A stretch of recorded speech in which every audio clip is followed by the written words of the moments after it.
In a dark laboratory, a single photon waits to be released. It is the smallest flash imaginable, a particle of light that carries no mass, no shape, only energy.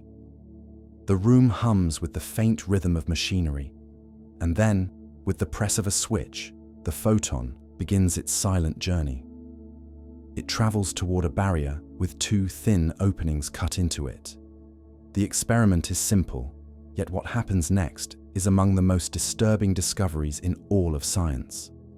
When the photon passes through the slits, something strange occurs. On the screen behind the barrier, not one but many bright and dark stripes appear, as though the photon has spread out like a wave and interfered with itself. A single photon, somehow, behaves as if it went through both slits at once. It is not choosing one path or the other. It is existing in a superposition of possibilities. Reality, at this scale, seems fluid, uncertain, and impossible to pin down.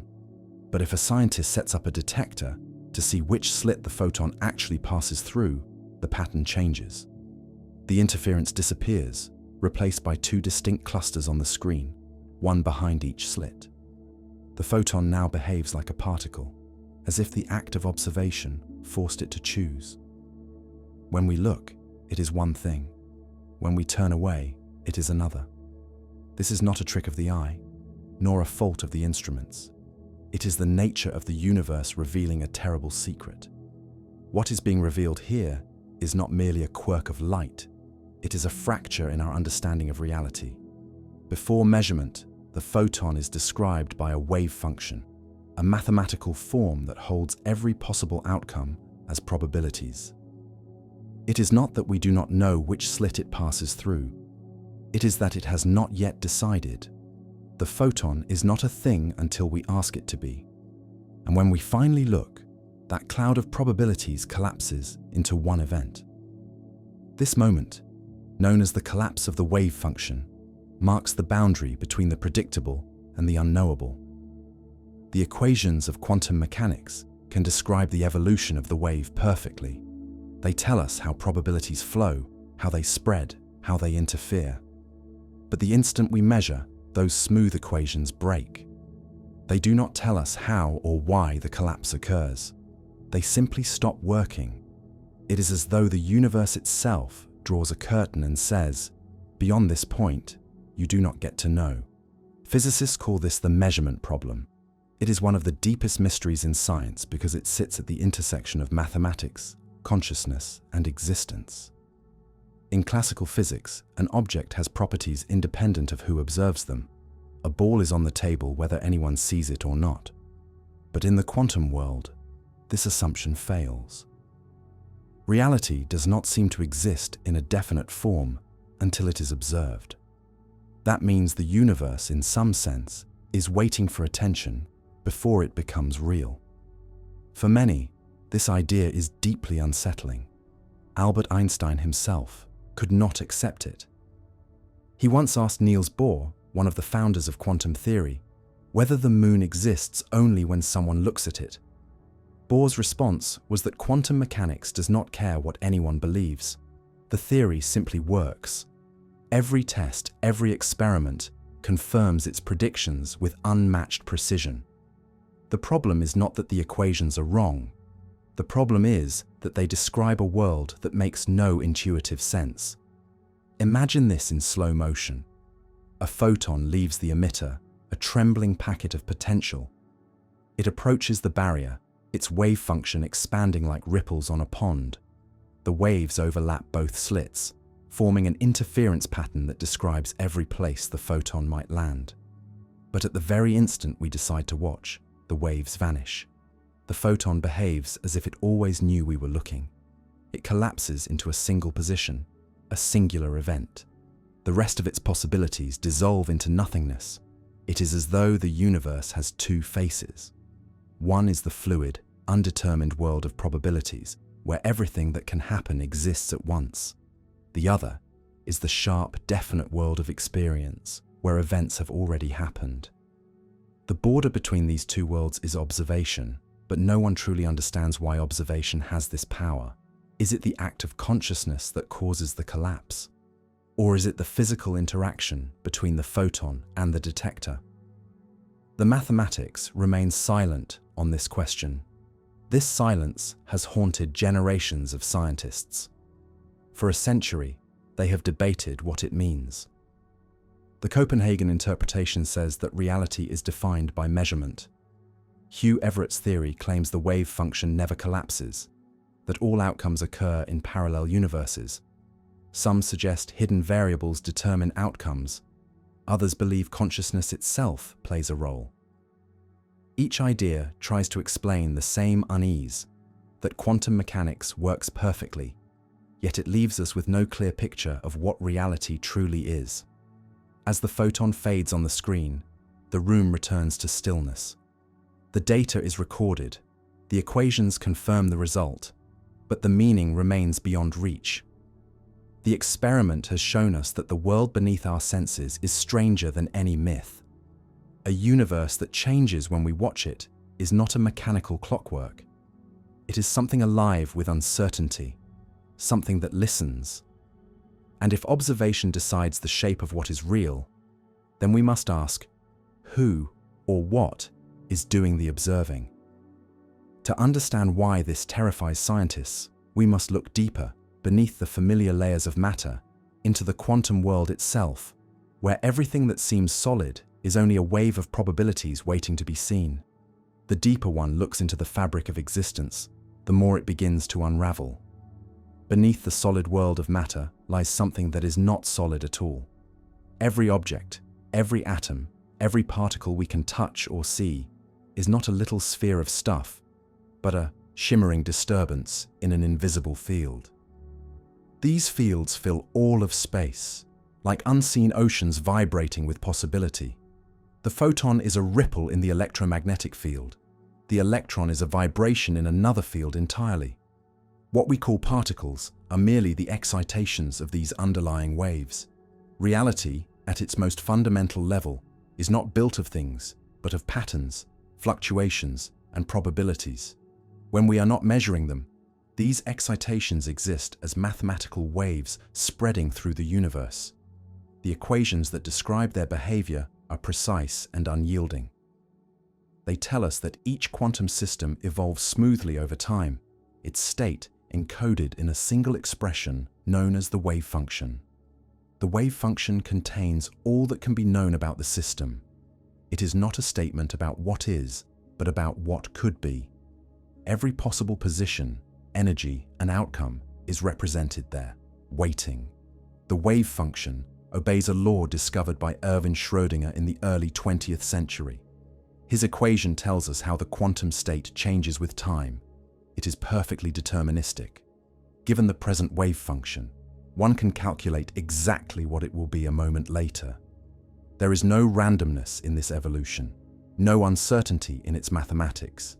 But the instant we perform a measurement, that calm evolution is interrupted. The wave function collapses, and a single result emerges. The mathematics cannot say which result. It only gives probabilities. This is the first great fracture in the logic of nature.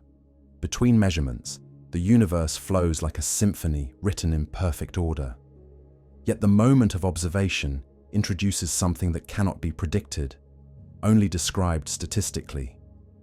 The transition from possibility to actuality seems to require an act of observation, but physics offers no explanation for what that act really is. The theory works, the predictions match reality, but the meaning slips through the fingers like water. Werner Heisenberg tried to understand this strange uncertainty. He realized that there is a fundamental limit to what we can know. If we try to measure the position of a particle precisely, its momentum becomes uncertain. If we measure its momentum precisely, its position dissolves into probability. The more clearly we see one aspect of reality, the less clearly we can see another. This is not a flaw of our instruments. It is a law of nature. The universe itself does not allow complete knowledge. This limit, known as the uncertainty principle, is not about hidden information waiting to be uncovered. It means that before measurement, the particle does not even have a definite position or momentum. It exists as a blend of possibilities. Observation does not reveal what was already there. It brings something into being. To observe is to participate in creation. For centuries, humans believed the universe was objective, existing independently of perception. The rise of quantum theory shattered that belief. In this new picture, reality and observation are intertwined. The observer and the observed are not separate entities but parts of the same unfolding process. When a photon strikes a detector, the act of detection is not an external event. It is the universe interacting with itself. To grasp how strange this is, imagine a world where every time you look at something, it changes simply because you looked. You open your eyes to a landscape that solidifies under your gaze, and when you turn away, it melts back into uncertainty. This is not an illusion of human imagination. It is what the mathematics tells us happens at the smallest scales. Reality behaves differently when it is being watched. Some physicists accept this as a fundamental mystery. Others refuse to believe that observation could hold such power. They search for hidden variables, unseen mechanisms that restore objectivity. But so far, every experiment has supported the quantum picture. The randomness, the indeterminacy, the dependence on observation all remain. Even the most carefully designed tests have only deepened the enigma. The measurement problem stands like a wall in the middle of physics. On one side lies the smooth, deterministic evolution of the wave function. On the other lies the abrupt, random collapse that produces the world we experience. No one knows what connects the two. Some believe the collapse is not real, that the wave function continues unbroken, and that we merely experience one slice of it. Others think the collapse is as real as lightning, an irreversible moment when the universe decides. In either case, the implications are unsettling. If the act of observation brings reality into focus, then the universe is not a fixed stage on which events unfold. It is an unfinished symphony that plays itself into being as we listen. The photon does not exist as a particle or a wave until it is observed, and neither perhaps do we. Every measurement is a meeting point between what could be and what is. The result is the world we see, fleeting and fragile, born from the act of attention. This realization changed not only physics, but philosophy itself. It forced scientists to confront questions once reserved for poets and mystics. What does it mean to exist if existence depends on observation? Is reality a product of the mind, or is the mind a byproduct of reality? Each time we look at the world, are we shaping it in ways we do not understand? The answers remain elusive, but the questions themselves have reshaped our understanding of what it means to know anything at all. The double-slit experiment, so simple in design, remains the doorway to this abyss. A beam of light, a thin barrier, a screen to catch the results. And yet, behind that setup hides a truth so profound that it has shaken the foundations of science. The photon seems to know when it is being watched, to respond to our curiosity in ways that defy explanation. What lies beneath this? Behavior is not merely a puzzle of physics, but a revelation about the nature of being itself. To continue searching for answers, we must go further down, beneath the particles, into the invisible architecture of the universe. There we will find that what we call reality is a dance of quantum fields, a sea of vibrations and probabilities, where certainty is only a convenient illusion. The closer we look at the quantum world, the more it begins to resemble a mirage. Every observation feels like an intrusion, a disturbance in something that would otherwise remain unknowable. A photon, an electron, an atom, each one dances on the edge of being and not being, flickering between potential and actuality. It is as though reality itself hesitates, waiting to see if someone is watching before it decides what to become. This is the heart of quantum mechanics, the place where certainty dissolves into probability. If we could somehow watch the wave function unfold, we would see that it describes not one path, but all possible paths at once. An electron moving through an atom is not circling like a planet around a sun. It is smeared into a cloud, existing in every possible orbit simultaneously. The moment we observe it, we find it in one position, but before that observation, it is nowhere and everywhere at the same time. Our instruments capture a frozen frame, but the movie itself is infinite. The mind struggles to comprehend this. We are creatures of the macroscopic world, trained by evolution to trust stability and cause. A cup sits on a table because it is there, not because we are looking at it. But the quantum world ignores these intuitions. In this deeper reality, there is no clear distinction between what is real and what is possible. A particle's location, energy, and even its identity are woven from probabilities until they are observed.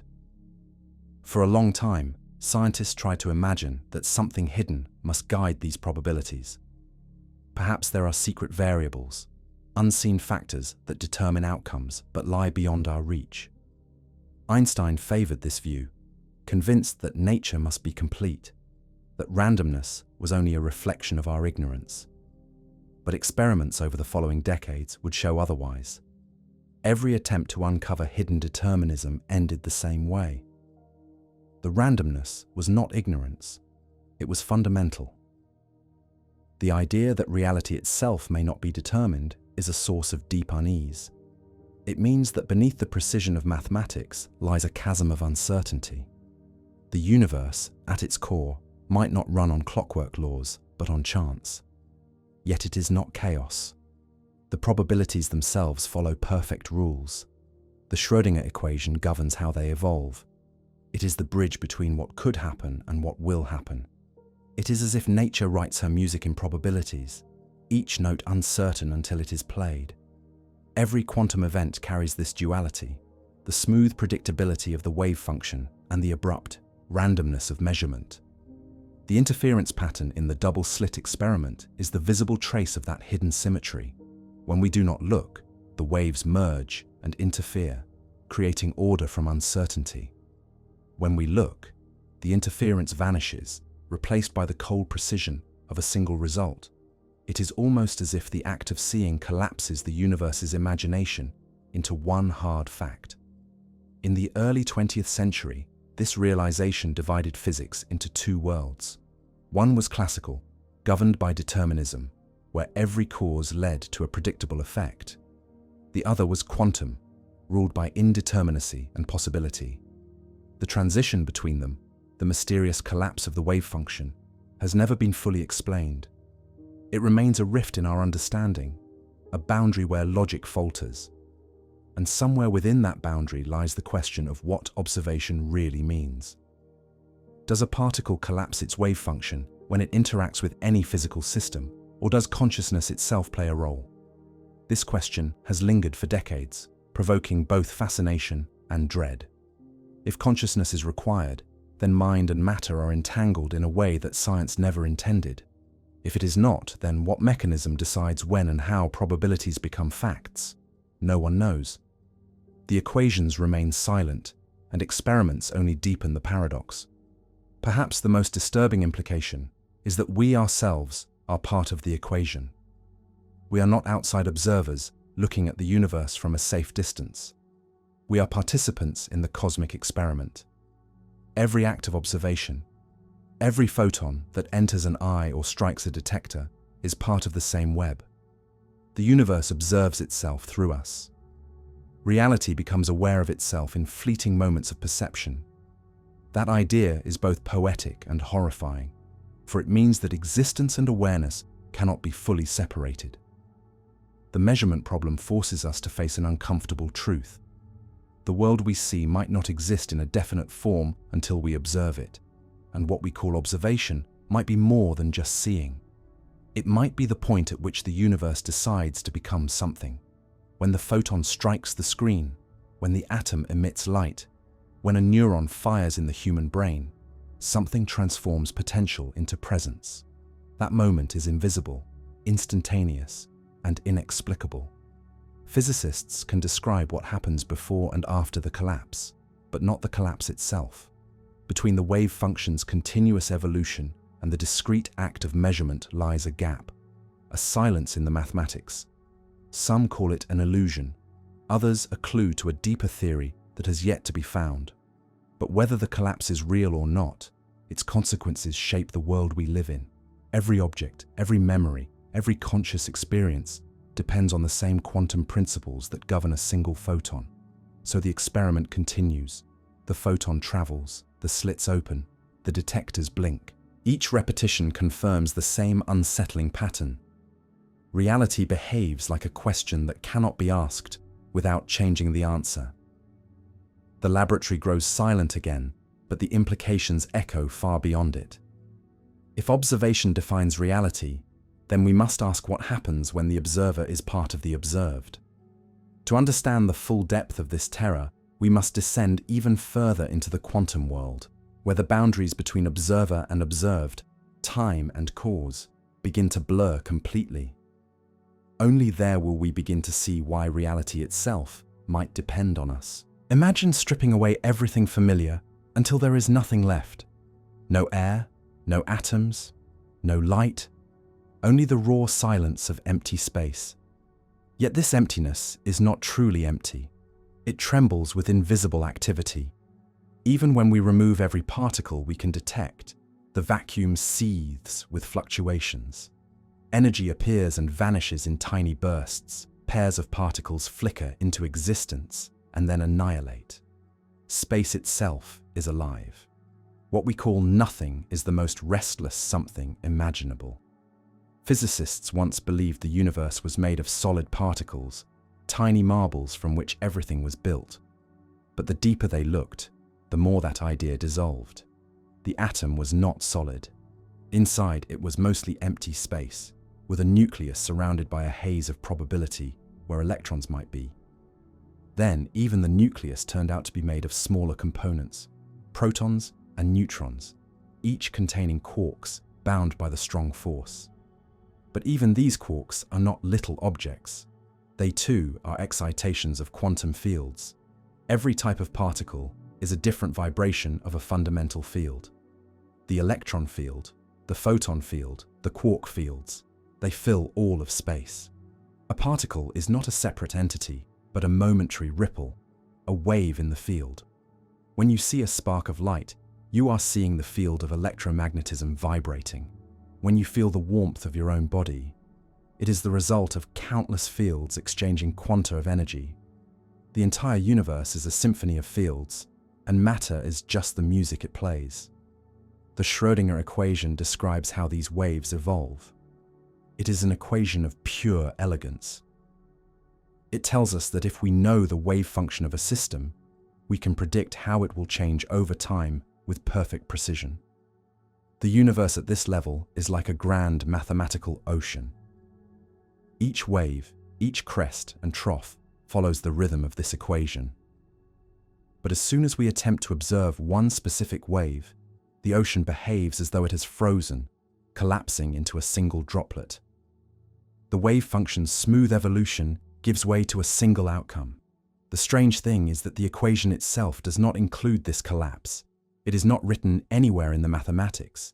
The wave function should continue evolving forever. The collapse is something we add by hand, a rule that seems to belong more to experience than to theory. It is as if our observation injects something new into the equation, something the mathematics cannot describe. In the quantum world, everything is defined by probabilities. We cannot say where a particle is, only the likelihood of finding it in one place or another. The same applies to its energy, momentum, and even its spin. These properties are not definite until measured. They exist as overlapping possibilities. When we finally make a measurement, one of these possibilities becomes real, and the rest vanish. But why does that happen? Why does the universe choose one possibility over another? This is where the probabilistic nature of quantum mechanics begins to challenge our sense of reality. In our everyday world, probability reflects ignorance. When we flip a coin, we do not know if it will land heads or tails, but the outcome is fixed by the laws of motion. In the quantum world, probability is not ignorance. It is reality itself. The coin truly exists as both heads and tails until it is observed. The randomness is not due to our lack of knowledge, but to the nature of existence. Heisenberg's uncertainty principle makes this unavoidable. It says that the more precisely we know one property of a particle, the less precisely we can know another. If we measure its position with extreme accuracy, its momentum becomes uncertain. If we measure its momentum precisely, its position becomes spread out. This uncertainty is not a flaw of our tools, it is woven into the structure of the universe. The act of measurement itself creates limits on what can be known. Consider an electron orbiting an atomic nucleus. In classical terms, we imagine it as a tiny planet circling a sun. But quantum mechanics replaces that picture with a probability cloud. The electron's position is not fixed. It is distributed through space as a wave function. The shape of that wave tells us where we are most likely to find the electron if we look. But until we do, it is not anywhere in particular. It exists as a possibility spread throughout the atom. The same uncertainty governs every particle in the cosmos. It means that the universe is not a machine ticking predictably through time, but a web of probabilities constantly in flux. Yet despite this, quantum mechanics remains the most accurate theory in science. Every prediction it makes has been confirmed to astonishing precision. The equations never fail. The paradox is that they describe a world that defies every rule of common sense. In this strange realm, energy comes in discrete packets, called quanta. These are the smallest possible amounts of energy that can exist. Light, for instance, is not a continuous wave, but a stream of photons, each carrying a specific quantum of energy. Matter behaves the same way. Even the vibrations of atoms in a solid occur in quantized steps. The universe, it seems, is built not from continuous motion, but from digital-like increments. The implications are enormous. It means the world is not infinitely divisible. There is a smallest scale, a fundamental granularity to reality. The universe is not a smooth continuum, but a collection of quantized events. And yet, these events only become real when observed. The fabric of existence is woven from probabilities, and those probabilities become facts through interaction. This is why quantum mechanics feels so alien to human intuition. It describes a reality that is not fixed but conditional, a reality that depends on relationships rather than absolutes. At this depth, even space and time begin to lose their familiar meaning. The fields that fill the universe are not static. They fluctuate with energy, twisting and pulsing in patterns that define the geometry of reality itself. What we experience as the passage of time might emerge from these fluctuations. Space itself might be the shadow of deeper quantum relationships. To stand at this edge of understanding is to feel the boundaries of knowledge tremble. Everything we thought of as solid and certain becomes transparent, shimmering with potential. The atom, the photon, even the vacuum are not what they seem. They are expressions of an underlying order that is not yet fully understood, an order that blurs the line between existence and possibility. And as we peer further into that order, we begin to realize that we are not outside it. We are part of the same quantum web, made of the same vibrating fields. The observer and the observed, the experiment and the experimenter, all belong to the same unfolding pattern. This is where the true terror begins. For if everything is quantum, then our own perception is too, and that means the line between reality and awareness may not exist at all. The more we descend into this quantum landscape, the more familiar concepts begin to disintegrate. Even language struggles to keep hold of meaning. Words like particle, wave, or object lose their certainty, melting into metaphors for behaviors that have no parallel in our macroscopic world. The universe at this scale does not behave like a collection of things, but like an ocean of possibilities, always in motion, always uncertain, always on the edge of becoming something. Picture a single electron drifting in space. According to quantum mechanics, it does not move along one definite path. It explores every path simultaneously. This is not poetic exaggeration. It is what the mathematics demands. The path integral formulation, developed by Richard Feynman, describes this explicitly. The electron takes all possible routes between 2 points, each path contributing to its overall probability. The interference between these infinite possibilities is what produces the outcome we observe. The world we see is the sum of what might have happened, shaped by the silent arithmetic of probability. What is unsettling is that this rule does not only apply to subatomic particles, it applies to everything. In principle, even a baseball, a human being, or a planet follows the same quantum rules. The only reason we do not notice is that quantum effects tend to cancel out in large systems. The probabilities average into the certainty of classical reality. But that certainty is an illusion of scale. If we could somehow isolate a human-sized object from every interaction, its wave function would spread just like that of an electron. The difference between the quantum and classical worlds is not a difference of kind, but of degree. This insight comes from a phenomenon called decoherence. When a quantum system interacts with its environment, its delicate superpositions collapse into classical outcomes. The environment, filled with countless particles and photons, acts like a constant observer. It measures, in effect, everything all the time. Each interaction destroys a little of the quantum uncertainty, forcing the system to behave classically. This is why macroscopic objects appear stable. It is not that they escape quantum rules, but that they are entangled with so many other systems that their wave functions lose coherence almost instantly.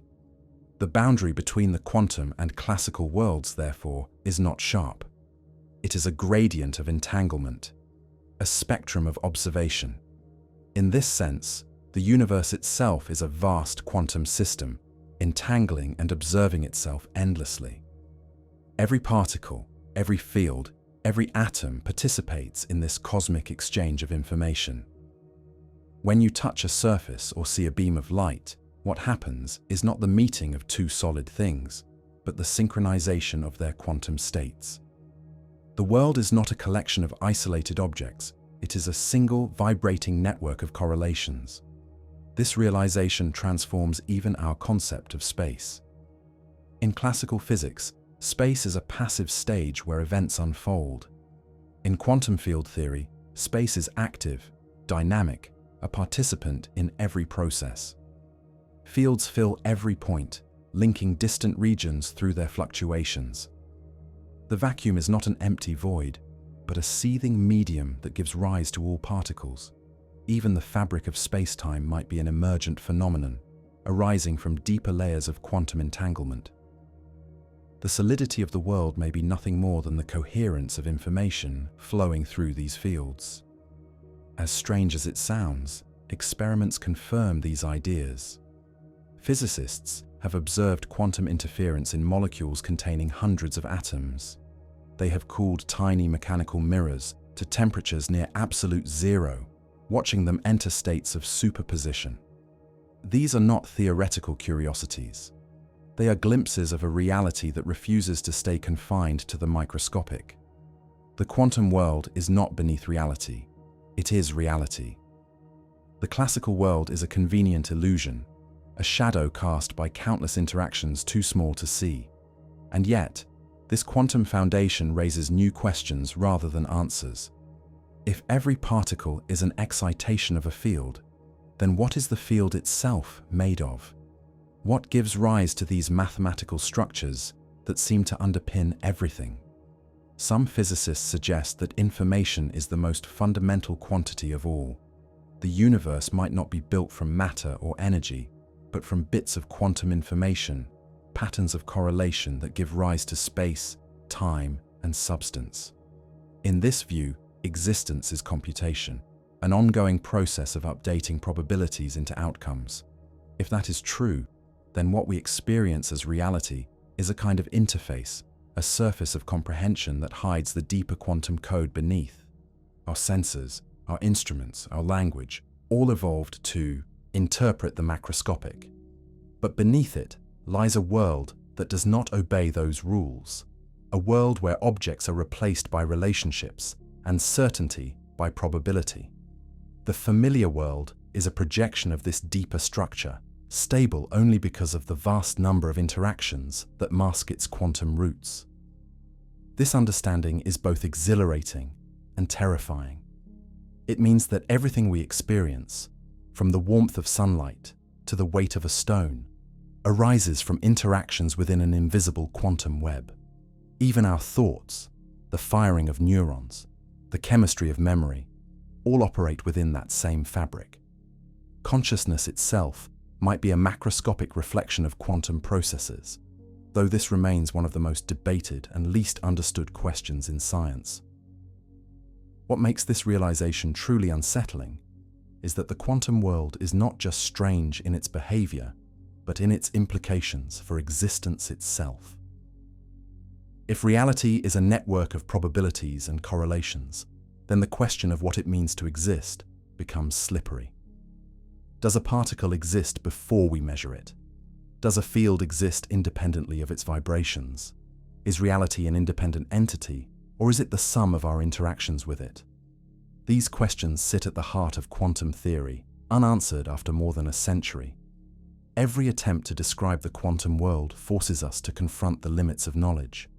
We can calculate probabilities, we can predict outcomes with astonishing precision, but we cannot explain what those probabilities mean. The theory works, yet it defies interpretation. It is as if nature has given us a perfect tool without revealing what it is made for. We can build technology, we can split atoms, we can harness quantum mechanics to compute and communicate, but the deeper question remains untouched. What is reality made of, and why does it behave this way? For all its elegance, quantum mechanics may be less a description of reality and more a description of our relationship to it. It tells us what we can know and what we cannot. It gives us probabilities, not certainties. It draws a map of knowledge, not of being. And at its boundaries, the map fades into darkness, where our questions echo without answer. Somewhere in that darkness lies the next mystery, the observer, the one who looks into this quantum ocean and, by the act of looking, changes its waves. To understand the full terror and wonder of the quantum world, we must turn our attention to the one thing we cannot separate from it, ourselves. To imagine the quantum world is to stare into a mirror that reflects both nature and the mind that studies it. The deeper we explore, the more those reflections begin to merge. Reality ceases to be an external thing and starts to look like a process of observation, an interaction between what exists and what perceives. This idea unsettles even the most rational thinkers because it suggests that the boundary between physics and consciousness might not be absolute. In the equations of quantum mechanics, there is no mention of awareness. The Schrödinger equation, beautiful and cold, makes no reference to minds, to choices, or to observation. And yet, the moment we observe a system, the mathematics demands that something discontinuous happens. The smooth evolution of the wave function stops, and the system snaps into a single state. It is as if the act of measurement adds a new ingredient to the universe, one that the equations cannot contain. Some physicists believe this discontinuity is simply a byproduct of interaction. When a measuring device, made of countless particles, interacts with a quantum system, the two become entangled. Their states merge into a complex superposition, spreading the uncertainty from the microscopic to the macroscopic. Eventually, the entanglement extends into the environment, leading to what appears as collapse. But this explanation, though elegant, does not resolve the central mystery. It only transfers it outward. If the wave function of the entire universe evolves deterministically, where does the definite experience of a single outcome come from? This question led to one of the most haunting thought experiments in physics, Schrödinger's cat. Inside a sealed box, a cat's fate is tied to a quantum event, such as the decay of a radioactive atom. Until the box is opened, the atom exists in a superposition of decayed and undecayed states, which means the cat is both dead and alive at the same time. When the observer opens the box, the wave function collapses and one outcome becomes real. But what is the cat's reality before observation? Does it experience both fates simultaneously, or neither? This scenario is not absurd fantasy. It exposes the heart of the quantum dilemma. If superposition applies to all systems, then it must apply to observers as well. When we open the box, we too become part of the superposition.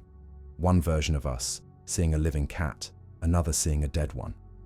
But our experience never includes both. We find ourselves in a single outcome, unaware of the other possibilities. What determines which one we inhabit remains one of the deepest mysteries in science. In the quantum world, the observer cannot be separated from the observed. Every measurement is a meeting, a moment of mutual creation. The photon behaves as a particle because we looked for a particle. It behaves as a wave because we looked for a wave. The experiment's design determines the form of reality that emerges. This is not an illusion of instruments, it is a feature of nature. The world adapts to the questions we ask. That realization cuts at the foundation of objectivity. Science was built on the belief that there exists an external world, independent of our perception, governed by universal laws. But quantum mechanics suggests that the act of observing may help define those laws. This does not mean that reality is created by human thought alone. The quantum world is not a dream, but it does imply that our observations are not passive. They are participatory. The universe is not a stage where events unfold. It is a conversation, and we are part of the dialogue. Some interpretations of quantum mechanics take this to extraordinary extremes.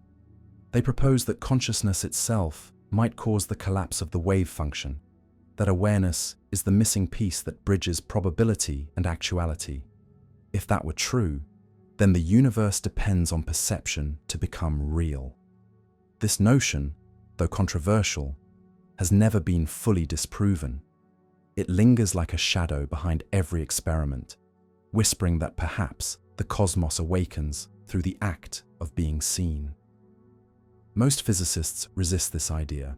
They prefer to think of observation as a physical process, not a conscious one.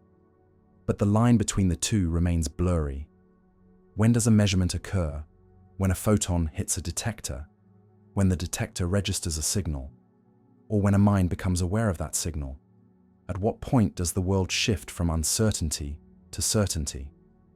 The answer may depend on how we define awareness itself. If consciousness does play a role, then our understanding of existence must change completely. Every act of perception, every moment of awareness, becomes part of the machinery of the cosmos. The observer is not standing outside reality, looking in. The observer is reality, reflecting upon itself. This would mean that existence is fundamentally relational, a web of interactions with no center, no external vantage point. The universe, in observing itself, creates itself.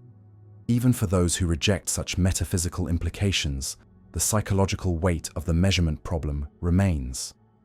It confronts us with the possibility that there may be no ultimate distinction between object and subject, between the seen and the seer. The fear is not that the universe is hostile, but that it may be indifferent to the categories by which we understand it. We may never find a firm ground, because the act of searching changes the landscape. And yet, amid this uncertainty, quantum mechanics continues to function with perfect accuracy. It allows us to build technologies that rely on the very principles we cannot explain: lasers, semiconductors, quantum computers. The equations are unshakably reliable, even though the meaning behind them remains hidden. It is as if the universe offers us its answers without revealing its language. This contradiction is what makes quantum theory both magnificent and terrifying. It works flawlessly, yet it undermines the very notion of a stable reality. It suggests that what we call the world might be an emergent phenomenon, a byproduct of observation.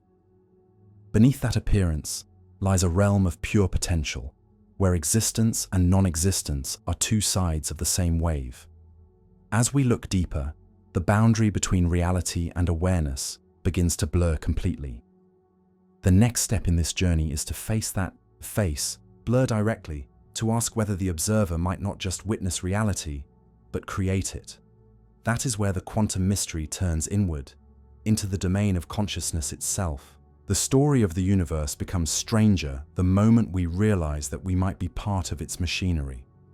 Until now, we have watched the photon behave as both particle and wave, have traced the probabilities that govern its existence, and have wondered why observation forces it to decide. But now comes the most disturbing question of all. If the act of observing changes reality, what exactly is doing the observing?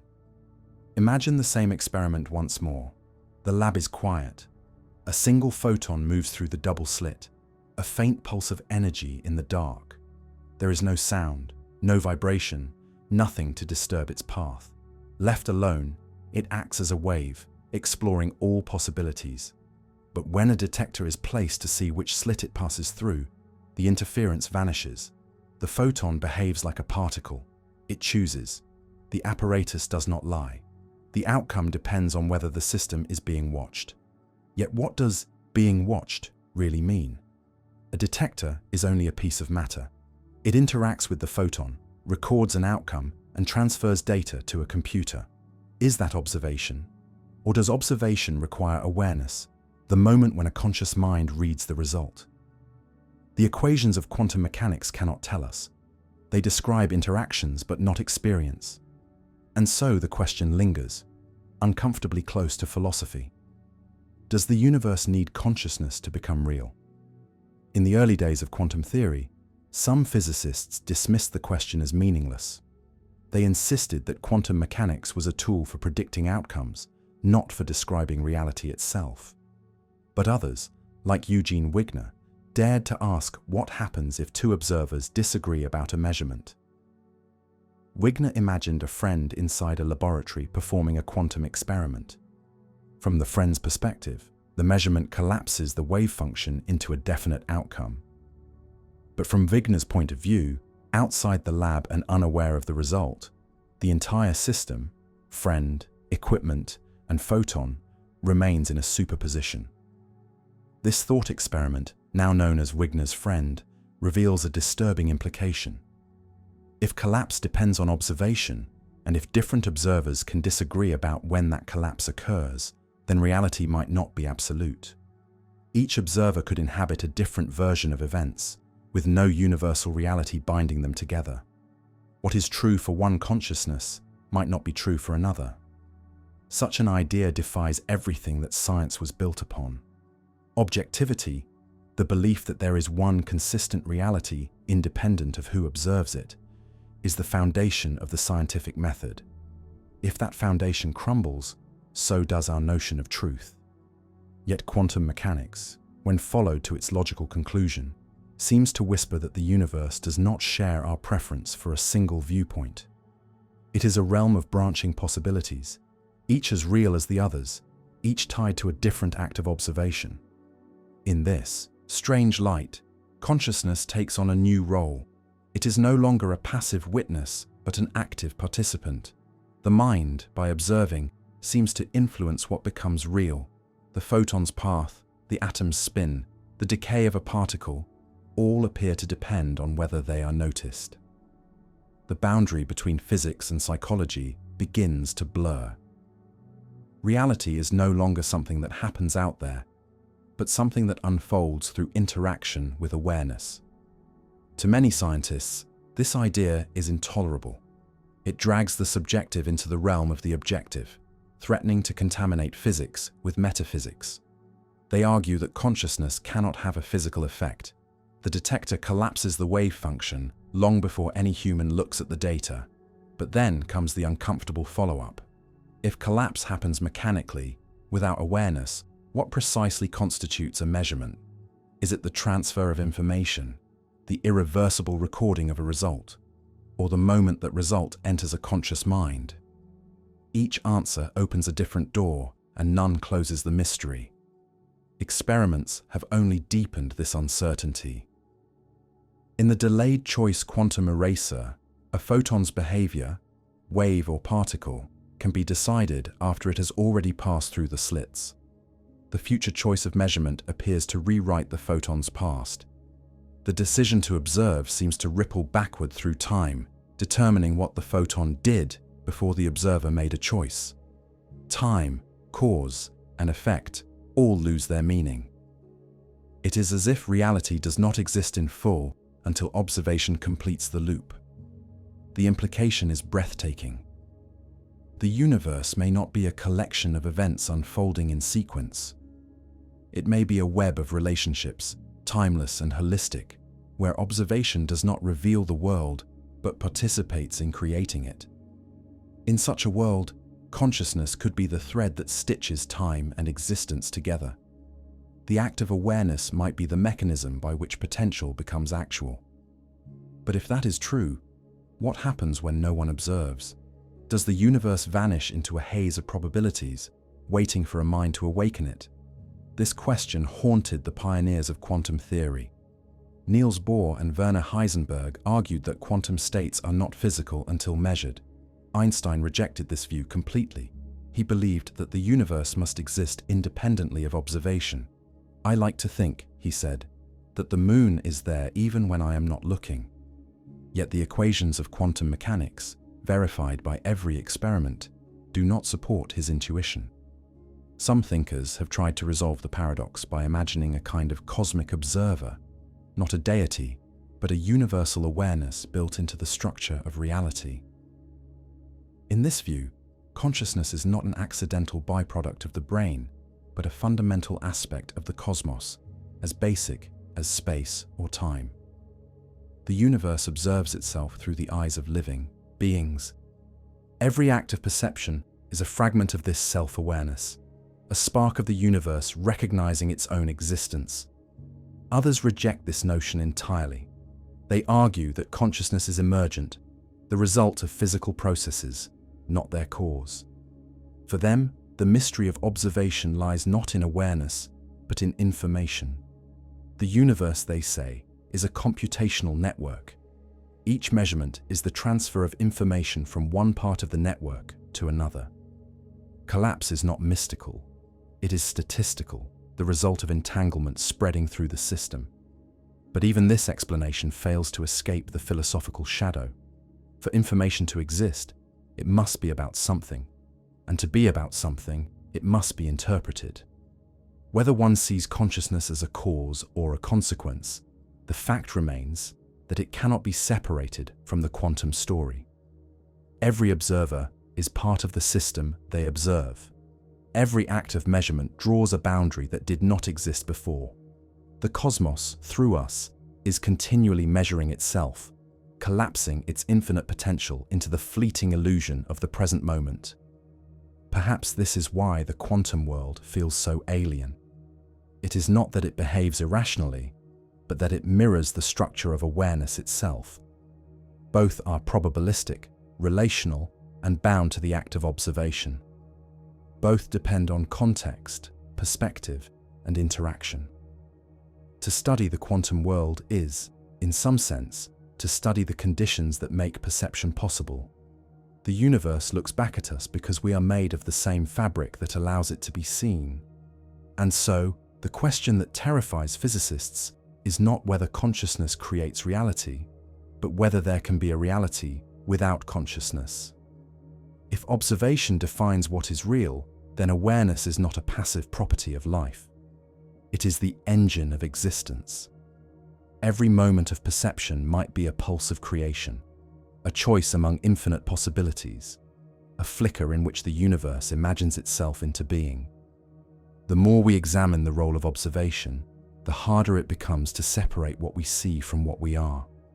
Every experiment designed to remove the human element ends up revealing it in another form.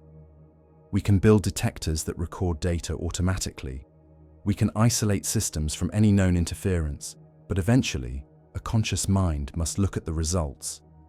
The numbers must be read, the images interpreted, the meaning extracted. Somewhere in that process, potential becomes fact. Somewhere, the wave function collapses. This realization disturbed Eugene Wigner profoundly. In his view, the collapse of the wave function could not be complete until consciousness was involved. A detector might register a photon, But that record remained part of a superposition until an observer became aware of it. In his thought experiment, his friend inside the laboratory sees the result and thus collapses the wave function locally. Yet for Wigner, standing outside the closed lab, his friend and the entire experiment remain in superposition until he himself opens the door. The contradiction is unresolvable. It means that from one perspective, collapse has already occurred, while from another, it has not. Modern physicists have recreated versions of Wigner's friend using photons and entangled systems. The results are as unsettling as the theory predicted. In some configurations, two observers can indeed disagree about whether a measurement has a definite outcome. Experiments performed in the 21st century by several research teams have confirmed this logical conflict. Each observer records a consistent reality from their own point of view, but those realities cannot both be true. There is no single objective history that connects them. If these results hold, they imply that reality is observer-dependent in a literal sense. Not metaphorically, not philosophically, but physically. The universe might not be a single shared tapestry, but a collection of overlapping observations, each forming its own self-consistent world. The act of observation carves one slice of reality out of the infinite wave function, and each conscious observer experiences only their slice. The full picture exists only as a superposition of all perspectives, inaccessible to any one mind. This idea challenges everything we know about existence. It suggests that there may be no universal truth at all, only local truths tied to observation. What we call the universe might be a network of overlapping perceptions, each observer contributing a different thread. The pattern we experience as reality is the interference of all those threads, woven together by shared correlations. In this sense, the cosmos is not a machine, but a dialogue between countless perspectives, each collapsing possibilities into experiences that coexist without contradiction until compared. Such comparisons, however, are what make contradictions visible. When observers exchange information, their realities must align. The act of communication forces the wave functions to merge, reconciling their differences into a single, consistent history. This process, too, is a kind of observation. It means that even dialogue, even awareness of others, participates in shaping what is real. We are not isolated witnesses. We are nodes in a universal network of observation, endlessly entangled with one another. The deeper implication is that reality may not be built from matter at all, but from relationships. What exists is not the photon or the electron as an independent thing, but the correlations between them, the probabilities that link one event to another. Observation is the process of fixing those correlations, of selecting one network from the vast web of possibilities.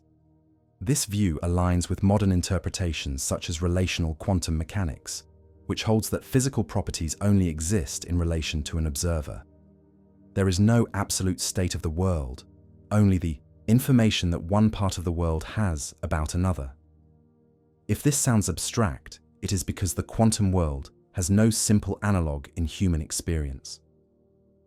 We are used to thinking of reality as a stage where events occur, but in the quantum picture, there is no stage. The stage itself is created by the interactions of the actors. Space, time, and matter are all emergent from relationships, and those relationships are defined by acts of observation. The universe is not an arena, but an ongoing act of participation. This concept resonates with the philosophical notion of participatory realism, introduced by John Archibald Wheeler. He proposed that the universe is a self-excited circuit, a system that brings itself into existence through observation. Every act of measurement adds a piece of information to the cosmic archive, helping shape the universe's history. In his words, the universe does not exist out there independent of us. We are inescapably involved in bringing about that which appears to be happening. It is a vision of reality that turns the passive observer into a co-creator of existence. And yet, this does not mean that consciousness is magic, or that the mind controls matter at will. Quantum mechanics does not grant supernatural powers. It simply shows that at the deepest level, observation is woven into the structure of the universe. Whether observation requires awareness or merely physical interaction remains an open question, but the fact that measurement changes outcomes is beyond dispute. The very act of gaining knowledge alters what is known. This intertwining of knowledge and reality has profound implications. It means that certainty is not just hard to achieve, it may be impossible in principle. There is no view from outside the universe, no objective snapshot of what truly is. Every description is partial, every fact contextual. The universe is not a book written in stone, but a story being told in real time, its plot changing as it is read. For many scientists, this realization is deeply unsettling. It undermines the classical dream of a fully objective science where truth exists independently of human perception. It suggests that reality might be participatory, that the very process of inquiry helps create the answers it finds. Yet at the same time, this view reveals a new kind of beauty. It implies that existence is not static, but alive, dynamic, responsive. The universe listens, and in listening, we shape what it becomes. If consciousness and reality are so deeply intertwined, then perhaps understanding one requires understanding the other. Physics, in chasing the nature of matter, may have stumbled upon the nature of mind. The boundary between the two dissolves in the quantum domain. Awareness and existence may be two aspects of the same underlying process, reflections of a single, incomprehensible whole. But what happens if we take this to its logical conclusion? If each observation defines a separate outcome, then every possibility might exist somewhere, in some branch of the universe. Every measurement might split reality into countless versions, each equally real. In one branch, the photon passes through the left slit, in another, through the right. In one, the cat lives, in another, it dies. The observer, too, divides, following each path. The universe, instead of collapsing, multiplies. This is the doorway to the next great mystery, one that terrifies even more than the idea of consciousness shaping reality. The possibility that reality never collapses at all, that it endlessly divides into an infinite sea of parallel worlds. The possibility that every observation creates a new branch of existence is both beautiful and terrifying.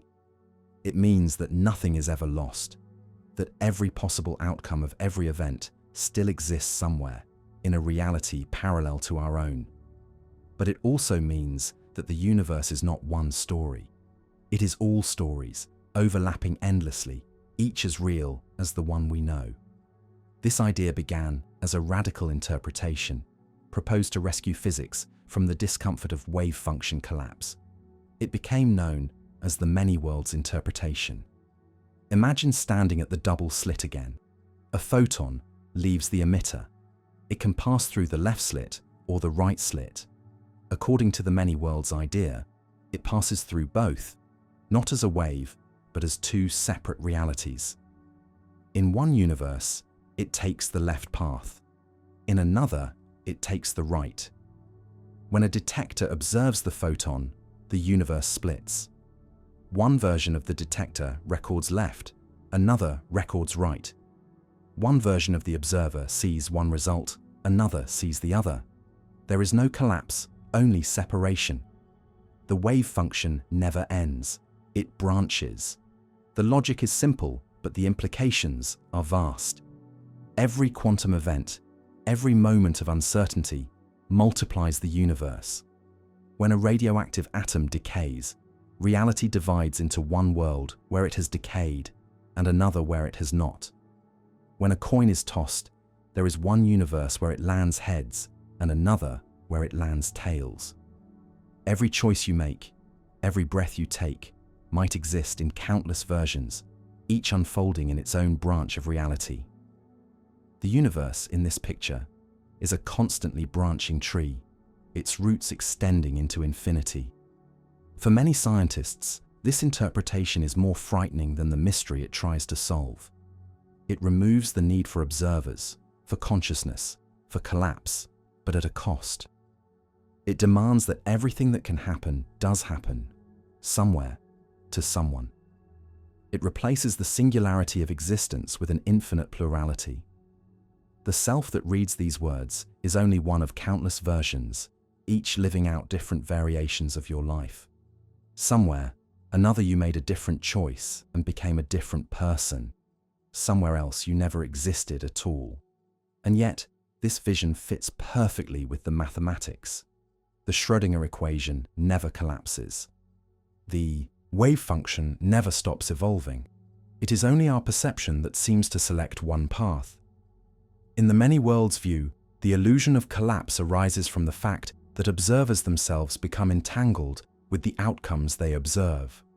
You experience one version of the universe because you are part of that version. The other versions continue without you, just as real, just as unaware of your existence. This interpretation resolves the paradox of observation, but introduces a new kind of dread. It suggests that everything that could happen does. Every tragedy, every triumph, every possibility exists in some branch.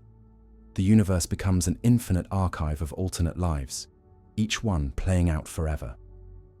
There is no randomness, only branching. There is no single timeline, only a multiverse without end. The psychological weight of this idea is immense. If every version of you exists somewhere, then individuality becomes an illusion. Free will itself comes into question. Every decision you make, no matter how small, is mirrored by another you making the opposite choice. The comforting certainty of being one person, living one life, dissolves into a cosmic labyrinth of possibilities. It is no longer a question of what reality is, but which version of it you are experiencing. In this light, the observer problem transforms. Consciousness does not collapse the wave function, it rides it.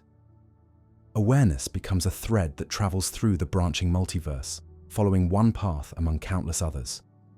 But what determines that path? Why do we experience this particular branch and not another? The theory offers no answer. It describes the structure of the multiverse, but remains silent on the nature of consciousness itself. Perhaps awareness is what gives continuity to one branch, linking moment to moment across the infinite sea of potential. Or perhaps there are infinite copies of awareness too, each convinced that it alone is real. This interpretation may seem too strange to believe, but experiments have not disproven it. The mathematics of quantum mechanics supports it completely. There is no sign of collapse in the equations, no point where probabilities vanish. Everything continues smoothly, deterministically, branching forever. The universe becomes a self-replicating fractal of existence, expanding not only through space, but through possibility. The terror of the many worlds view lies not in its complexity, but in its simplicity. It demands nothing supernatural, no hidden variables, no special role for consciousness. It is pure physics, taken at face value. But it transforms our understanding of existence into something almost unrecognizable. If it is true, then we are not inhabitants of a single universe, but travelers through an infinite one, surrounded by countless versions of ourselves we will never meet. In the end, the observer problem leads us to a profound and unsettling realization. Whether consciousness creates reality or merely experiences one branch of it, the line between observer and observed no longer exists. The universe is not a static object waiting to be measured. It is a living process of observation, branching, and entanglement. Every act of awareness, every measurement, every thought is part of that process. And if all possibilities exist, then the greatest mystery is not what the universe is, but why we find ourselves in this particular version of it, watching a single photon carve its path through eternity. The idea was born from frustration. In 1957, A young physicist named Hugh Everett sat alone with the equations of quantum mechanics, staring at a contradiction that had haunted science for decades. The mathematics said one thing clearly: the wave function never collapses. Every possible outcome of a quantum event continues to exist. Yet the world he saw around him, the world everyone experiences, seemed to choose only one. Somewhere between those two truths, reality was breaking in half. Everett's solution was as simple as it was terrifying. He proposed that both were true. The wave function never collapses because every possibility is realized. The universe does not choose, it splits. Imagine the moment of measurement once more. A photon approaches the double slit, uncertain of its path. You observe it. In one outcome, the photon passes through the left slit, in another, through the right. In Everett's view, both outcomes occur, each in its own branch of the universe. The act of observation does not collapse the wave function, but divides reality itself. You, the observer, split as well. One version of you sees the photon go left, another sees it go right. Neither is aware of the other. Each believes their world to be the only one. This is not science fiction. It is the logical consequence of taking quantum mechanics seriously without adding arbitrary rules about collapse or consciousness. The mathematics is unbroken, the equations clean, the cost is existential. It means that at every moment the universe is multiplying, creating new versions of itself faster than we can imagine. Each decision, each random quantum event spawns a branching of worlds. Somewhere, another you reads these words and stops halfway. Somewhere else, another you never began. The scale of this branching defies comprehension. It is not merely that there are many universes. There are uncountable ones, each representing every microscopic difference in every event that has ever occurred. Each time an atom decays, a world divides. Each time a neuron fires in your brain, countless new realities bloom. The universe becomes a vast tree of possibilities, each branch as real as the next, extending through time and beyond it. The world you know is just one leaf among infinite others. At first glance, this idea seems absurd. It multiplies realities beyond reason, turning existence into a cosmic explosion of duplicates. But Everett argued that it was not extravagance. It was necessity. To deny those other branches, he said, would be to add arbitrary collapse to the equations, to violate the very principles that make quantum theory work. Simplicity in mathematics, he insisted, should be trusted even when it leads to terrifying conclusions. If the equations describe many worlds, then we must accept them, no matter how uncomfortable the truth. For decades, the scientific community dismissed him. His idea was too strange, too radical. But as experiments grew more precise, as quantum mechanics continued to predict every result flawlessly, the many worlds interpretation refused to die. Slowly, quietly, it began to take hold. By the early 21st century, many physicists no longer laughed at Everett's vision. Some even began to see it as inevitable. The horror of the many worlds interpretation lies in its calm certainty. It does not challenge the equations. It removes mystery by replacing it with infinity. There is no need for collapse because all outcomes exist. There is no randomness because every possibility is realized somewhere. The wave function never ends. It only spreads. The cost of mathematical consistency is an infinite multiverse, forever dividing. Think of the implications. In one branch of reality, you are sitting quietly reading these words. In another, you are not. In one, you live to see another sunrise. In another, you never do. Every tragedy that could occur, every joy, every version of history, plays out somewhere. Each world feels as real as the next, its inhabitants unaware of the endless copies of themselves. There is no privileged branch, no central timeline. There is only the infinite unfolding of what could be. This raises a question that no equation can answer. What becomes of identity in such a universe? If every possible version of you exists, then what makes you you? Are you the sum of all your versions, or only the one experiencing this moment? Everett's theory implies that individuality is a matter of perspective, a single thread in an immeasurable fabric. Consciousness, rather than collapsing reality, may simply be the path that traces through it, a narrow river flowing through an ocean of other lives. It is a vision that strips away the comfort of singular existence. It denies the idea of fate, replacing it with endless variation. Yet it also removes chance. From the perspective of the entire wave function, nothing is uncertain. The future is not decided, but all decisions exist. The only randomness is our ignorance of which branch we inhabit. The universe, viewed from outside, is perfect and complete. But there is no outside. Every observer is trapped within one branch, believing it to be the only one. Some physicists find solace in this. To them, the many worlds interpretation restores determinism. The universe, they say, does not play dice. It evolves smoothly, governed by unbreakable equations. What appears as randomness is only the branching of realities. But for others, this offers no comfort. Determinism without unity is no better than chaos.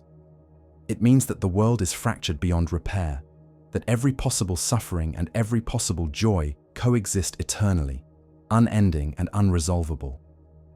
Philosophically, the implications ripple outward. If every possibility exists, what meaning does choice have? If all outcomes occur, then free will becomes a matter of perspective, a story told within one branch. Morality itself becomes a strange reflection. For every good act, there exists a branch where the opposite occurs. Every hero has a shadow self in another world. The universe, indifferent and complete, contains both. To confront this idea is to confront infinity in its most intimate form. The multiverse is not out there, hidden behind distant galaxies. It is here, intertwined with every moment of your life. Each decision, each breath, creates new worlds. The many worlds interpretation does not describe an elsewhere, it describes the structure of now. Yet even this infinite branching does not end the mystery. If all possibilities exist, what connects them? Why do we perceive only one? What is the mechanism that allows consciousness to trace a single path through infinite space? These questions lead us to the edge of physics, where the line between science and philosophy begins to fade. The multiverse offers an escape from collapse, but it replaces the measurement problem with a deeper one. It tells us how all realities exist, but not why any particular reality feels like ours. Perhaps consciousness is the narrowing lens that focuses infinity into experience. Or perhaps the universe itself has no preference.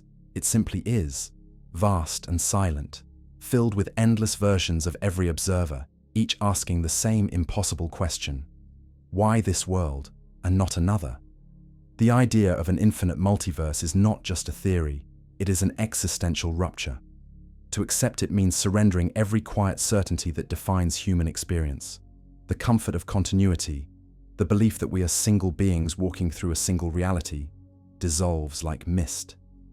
The universe, instead of being one unfolding story, becomes a library of all possible stories. Each life, each moment, each thought is written somewhere within it, endlessly rewritten in infinite variations. Hugh Everett did not present this idea as poetry or myth. He saw it as mathematics, as the most straightforward interpretation of the equations that had already proven to describe reality with impossible accuracy. But behind the numbers hides something that feels almost mythic, a cosmic branching so vast that it blurs the line between science and imagination. It suggests that every decision we make, every flicker of quantum uncertainty, splinters the universe into new realities. The universe is not one path through time, but an ever-expanding forest of possibilities, growing without limit. To most minds, infinity is too large to grasp. We can speak of uncountable, worlds of endless branches, but we cannot picture them. Yet if the many worlds interpretation is true, then every instant of existence contains infinity within it. The moment you blink, countless universes bloom and die, each carrying a version of you that blinked differently. The act of reading these words is not one act, but a spectrum of acts spread across the multiverse. One version where you pause, another where you read faster, another where you never started at all. The simple act of attention becomes a cosmic event. Physicists often describe this branching with the language of wave functions, of Hilbert spaces and state vectors. But beneath the mathematics lies something deeply human: the loss of a single world. The feeling that there must be one true reality, one coherent universe, is not logic but instinct. Our minds evolved in a world where events seem unique and irreversible. The many worlds interpretation shatters that illusion. It tells us that uniqueness is an artifact of perspective, that every version of reality is equally real, equally valid, and equally isolated. This isolation is perhaps the cruelest aspect of the theory. Each branch is sealed off from the others. There is no way to cross between them, no signal that can pass, no memory of the moment of division. The instant a measurement occurs, the universe splits, and the two branches diverge forever. Somewhere, another you wonders about this same moment, unaware that you have gone another way. The branches are siblings that will never meet again, existing side by side yet eternally separated by the silence of quantum isolation. It is natural to ask where all these worlds exist. Do they occupy different regions of space? Are they layered atop one another like invisible veils? The truth is stranger. The multiverse does not expand in space. Space itself is part of the branching. Each world contains its own version of space, time, and history. The branching happens not within the universe, but to it. Every universe is complete unto itself, with its own timeline, its own past and future. The separation is not physical, but mathematical, woven into the very structure of quantum reality. Some find beauty in this vision. It removes randomness from the heart of existence. Every outcome occurs because the equations demand it, not because of chance. The multiverse is deterministic, even if each individual branch feels uncertain. In this way, Everett's theory restores order to the cosmos, but it also erases meaning. If everything happens somewhere, then nothing is special. Every miracle, every tragedy, every act of love or cruelty is inevitable in some branch. The universe becomes a perfect mirror of all that can be, reflecting every possibility without preference or judgment. Yet meaning may still arise from within a single branch. We cannot feel the other worlds. We cannot see their versions of ourselves. To us, this path is the only one that exists. In that limited perspective, choice retains its weight. Each decision shapes the world we experience, even if it also shapes countless others beyond our reach. The many worlds interpretation does not destroy the experience of meaning. It multiplies it. Each branch carries its own meaning, as vivid and as fragile as our own. Still, the emotional cost of this realization cannot be ignored. To think that somewhere, in another branch, every lost moment continues, every lost person still lives, every regret is reversed. It is both comforting and unbearable. The multiverse promises everything, yet denies us access to any of it. It gives us infinity and forbids us to touch it. Each version of reality is complete but incomplete, knowing that the others exist and that they are forever beyond reach. Some philosophers see this as a kind of cosmic tragedy, a structure of eternal loneliness built into the fabric of being. Others find in it a strange kind of immortality. If every version of you exists, then some version will always survive, always continue, always awaken to a new dawn. Death, in this picture, is only the closing of one branch among infinite others. Somewhere, another you lives on. Somewhere, another world begins again. The multiverse becomes a vast field of eternal continuance, where existence never truly ends. It only changes. But even this thought raises new questions. What is consciousness in such a universe? Does awareness also branch? Does each version of you possess its own consciousness, identical in structure, but distinct in identity? If so, then consciousness is not singular, but endlessly replicated, multiplied without limit. The soul, if it exists, is no longer one flame, but a constellation of fires, burning across infinite skies. Each one believes itself unique, unaware of the others. The self becomes a pattern, repeated endlessly, each copy convinced it is the original. Physicists rarely speak of souls, but they do speak of information. And in the language of information, the many worlds interpretation suggests that nothing is ever lost. Every detail, every event, every quantum interaction is preserved in some branch. The universe is perfectly reversible, perfectly complete. But perfection is not comfort. A universe where nothing is lost is also a universe where everything is duplicated, where individuality dissolves into the symmetry of infinite repetition. As we contemplate this vision, we begin to feel the true weight of Everett's idea. It is not a simple explanation of quantum mechanics. It is a redefinition of existence. It tells us that the universe does not collapse into one reality. It unfolds into all of them. We are not witnesses to a singular world, but participants in an infinite branching of possibility. The cosmos, in this light, is not a machine, but a living fractal, forever expanding, forever dividing, forever dreaming itself into countless forms. And yet, even among those infinite worlds, we perceive only one. That mystery, the experience of a single, continuous consciousness amid infinity, remains unsolved. It leads us to the next and even more disturbing question. If all these worlds are connected through their origins, can they also influence one another? Could the fabric of reality itself carry traces of its other versions, entangling our world with unseen shadows of parallel existence? The multiverse is supposed to be silent, each branch sealed, each possibility drifting alone, no contact, no interference. But reality has a way of defying the walls we try to build around it. Even in the framework of many worlds, there lingers the strange whisper of connection, the faint suggestion that the branches are not entirely unaware of one another. Some physicists call it interference, others call it decoherence.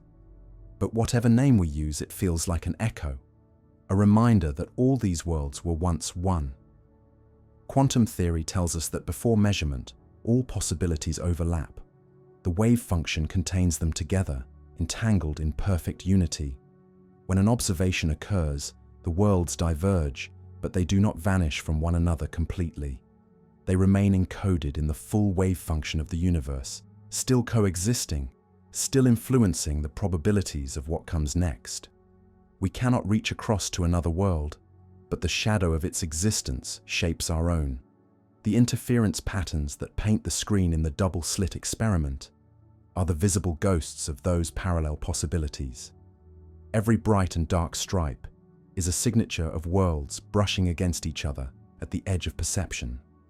To grasp this is to realize that the separation between worlds is not total. It is not a chasm, but a thinning veil. Decoherence prevents us from perceiving superpositions directly, but it does not destroy them. The worlds continue to coexist within the great wave function, like overlapping notes in an eternal chord.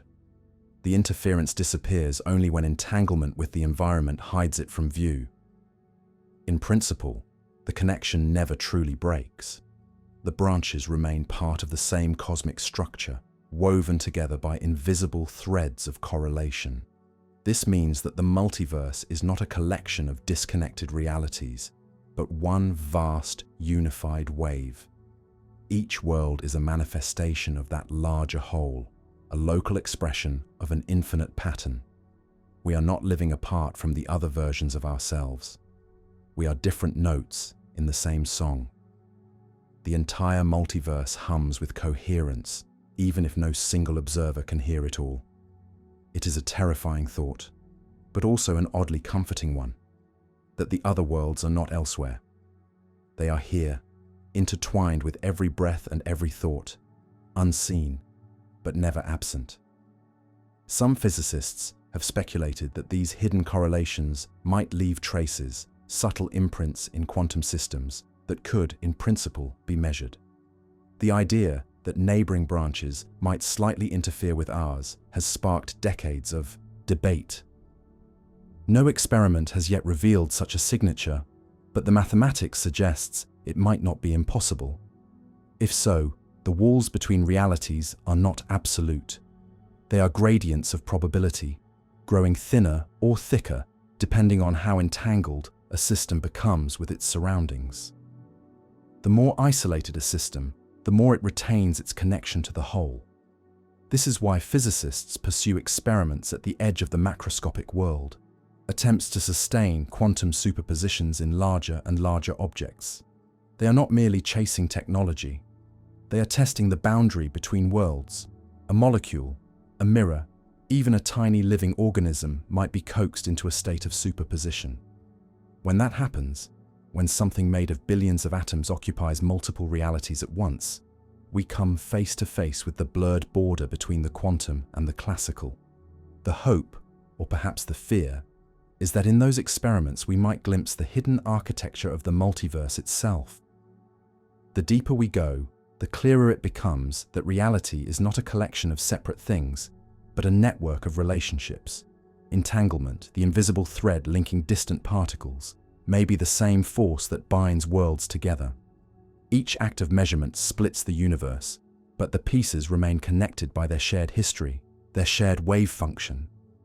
This means that the multiverse is less like a tree of separate branches, and more like a vast web, where every point is linked to every other through the memory of interaction. In this web, nothing truly disappears, and no world is ever entirely alone.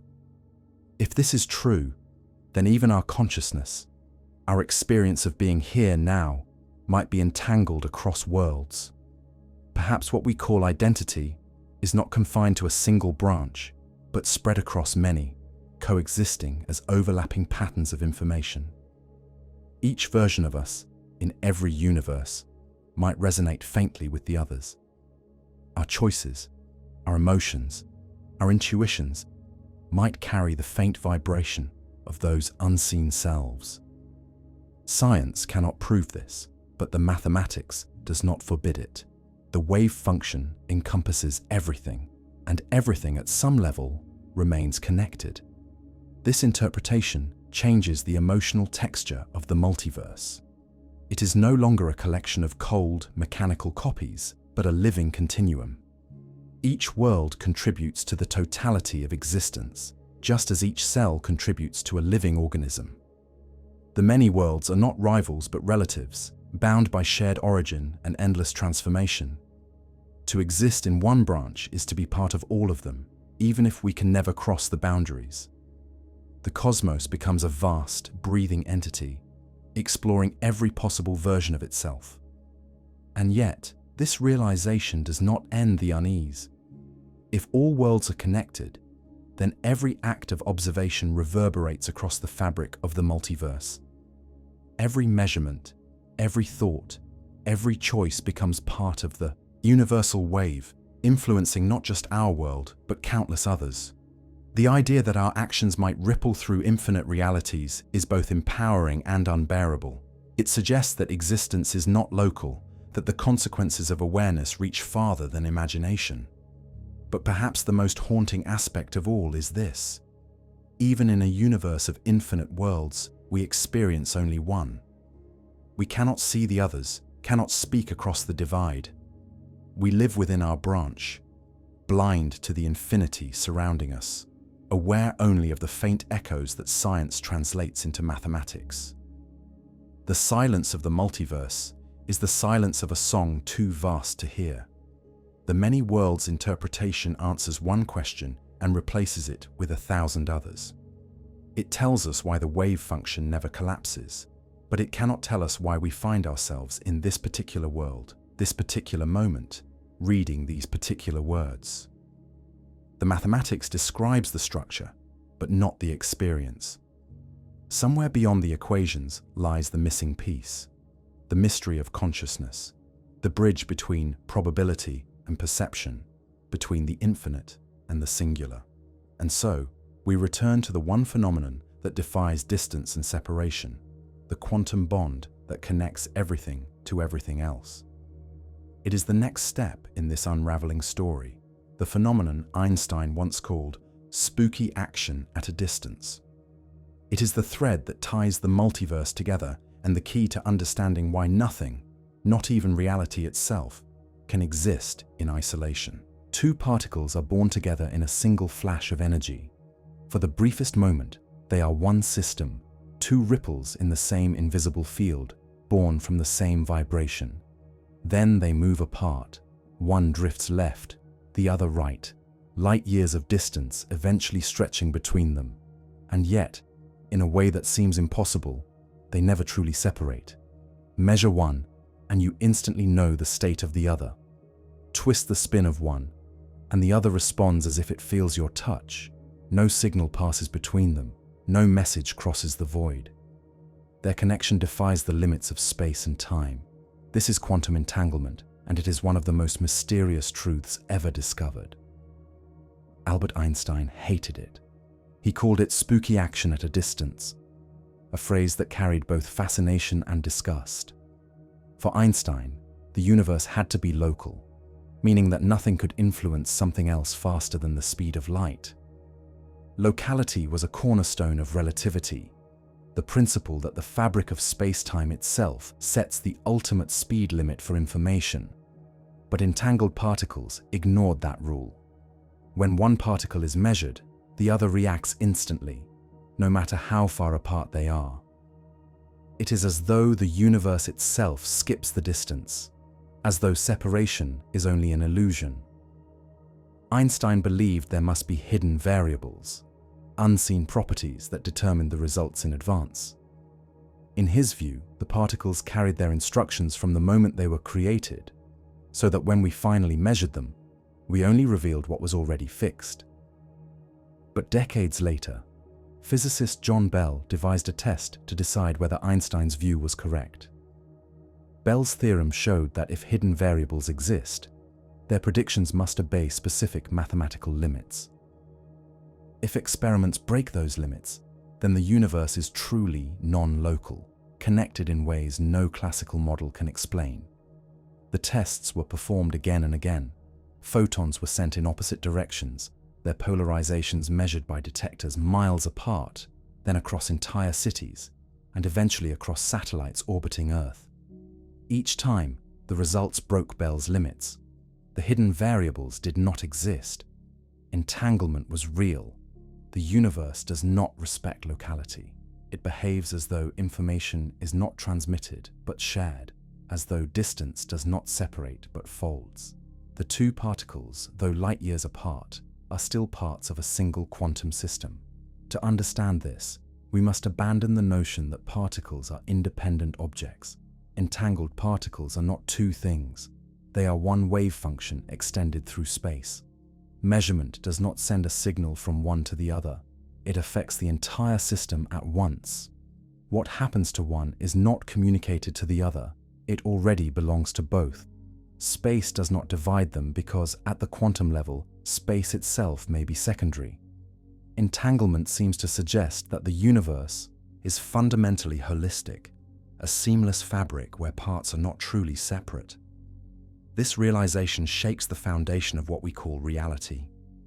It implies that the world is not built from isolated pieces, but from relationships. The properties of a system do not belong to the system alone. They emerge only when it interacts with something else. When we measure one particle, we define both it and its partner. The act of observation is no longer about discovering a pre-existing truth. It is about creating one through interaction. If this sounds abstract, imagine holding one half of a torn photograph. No matter how far you take it, the shape of your half tells you something about the missing piece. But entanglement goes further. It is not just correlation, it is unity. Before measurement, neither particle has definite properties. Only together do they possess them. Reality is shared, distributed across the entire entangled system. This means that what we perceive as separate objects are only fragments of a deeper whole. Entanglement has been tested so thoroughly that it now forms the foundation of new technologies. Quantum computers exploit it to process information in parallel, performing calculations that would take classical machines longer than the age of the universe. Quantum teleportation uses it to transmit states across space without moving matter itself. Quantum cryptography relies on it to create unbreakable codes, because any attempt to eavesdrop destroys the entanglement and reveals the intrusion. What began as a philosophical paradox has become the basis for an entirely new era of physics. But even as we harness it, entanglement remains deeply unsettling. It forces us to question the nature of separateness. If two particles can remain connected across galaxies, what does that say about us? Every atom in our bodies was forged in the hearts of ancient stars. Those atoms were once part of other systems, entangled in ways long since lost to measurement. On some level, we may still carry the faint imprint of those cosmic relationships. Perhaps the universe is not a collection of objects, but a single vast conversation, a web of interactions in which everything speaks to everything else. Experiments suggest that this web might extend farther than we can imagine. Entanglement does not weaken with distance. It does not fade with time. Once two systems have interacted, they remain linked no matter how far they travel. It is as though the universe remembers every connection it has ever made. Every interaction, every observation, leaves a trace of entanglement behind, binding the cosmos into a network of correlations that stretches across all of space-time. The structure of reality may be less like a machine and more like a memory. And yet, there is a deeper implication still. If entanglement is truly universal, then nothing is ever fully separate from anything else. The entire universe may be one entangled whole, its apparent parts merely perspectives within a greater unity. The boundaries between observer and observed, between self and world, dissolve. When we measure the universe, we are measuring ourselves. When we understand it, it understands us. To many physicists, this is an uncomfortable thought. It blurs the line between physics and metaphysics, between experiment and experience. But to others, it feels inevitable. The more precisely we measure, the more we see that the world is not made of independent things. It is made of relationships. Reality itself is entanglement, the invisible thread that ties all existence together. Perhaps this is what Einstein feared most. Not the loss of locality, but the loss of separateness. A universe bound by entanglement is a universe without clear edges, where everything is part of everything else. In such a cosmos, there are no true observers, only participants. The world we see is not a detached reality, but a shared one, created and sustained through endless interaction.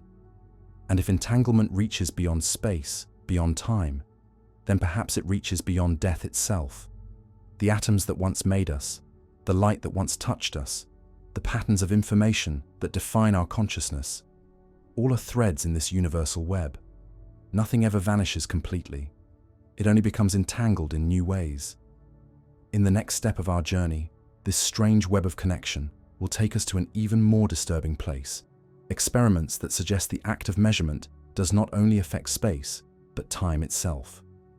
For if two particles can share one reality across galaxies, could the past and future also share one across moments? Could observation reach backward in time, rewriting what has already happened? The more we look at entanglement, the more it feels like a message from the universe itself, a quiet reminder that the boundaries we trust, between here and there, before and after, may not exist in the way we imagine. Entanglement refuses to obey time. It does not care which event comes first.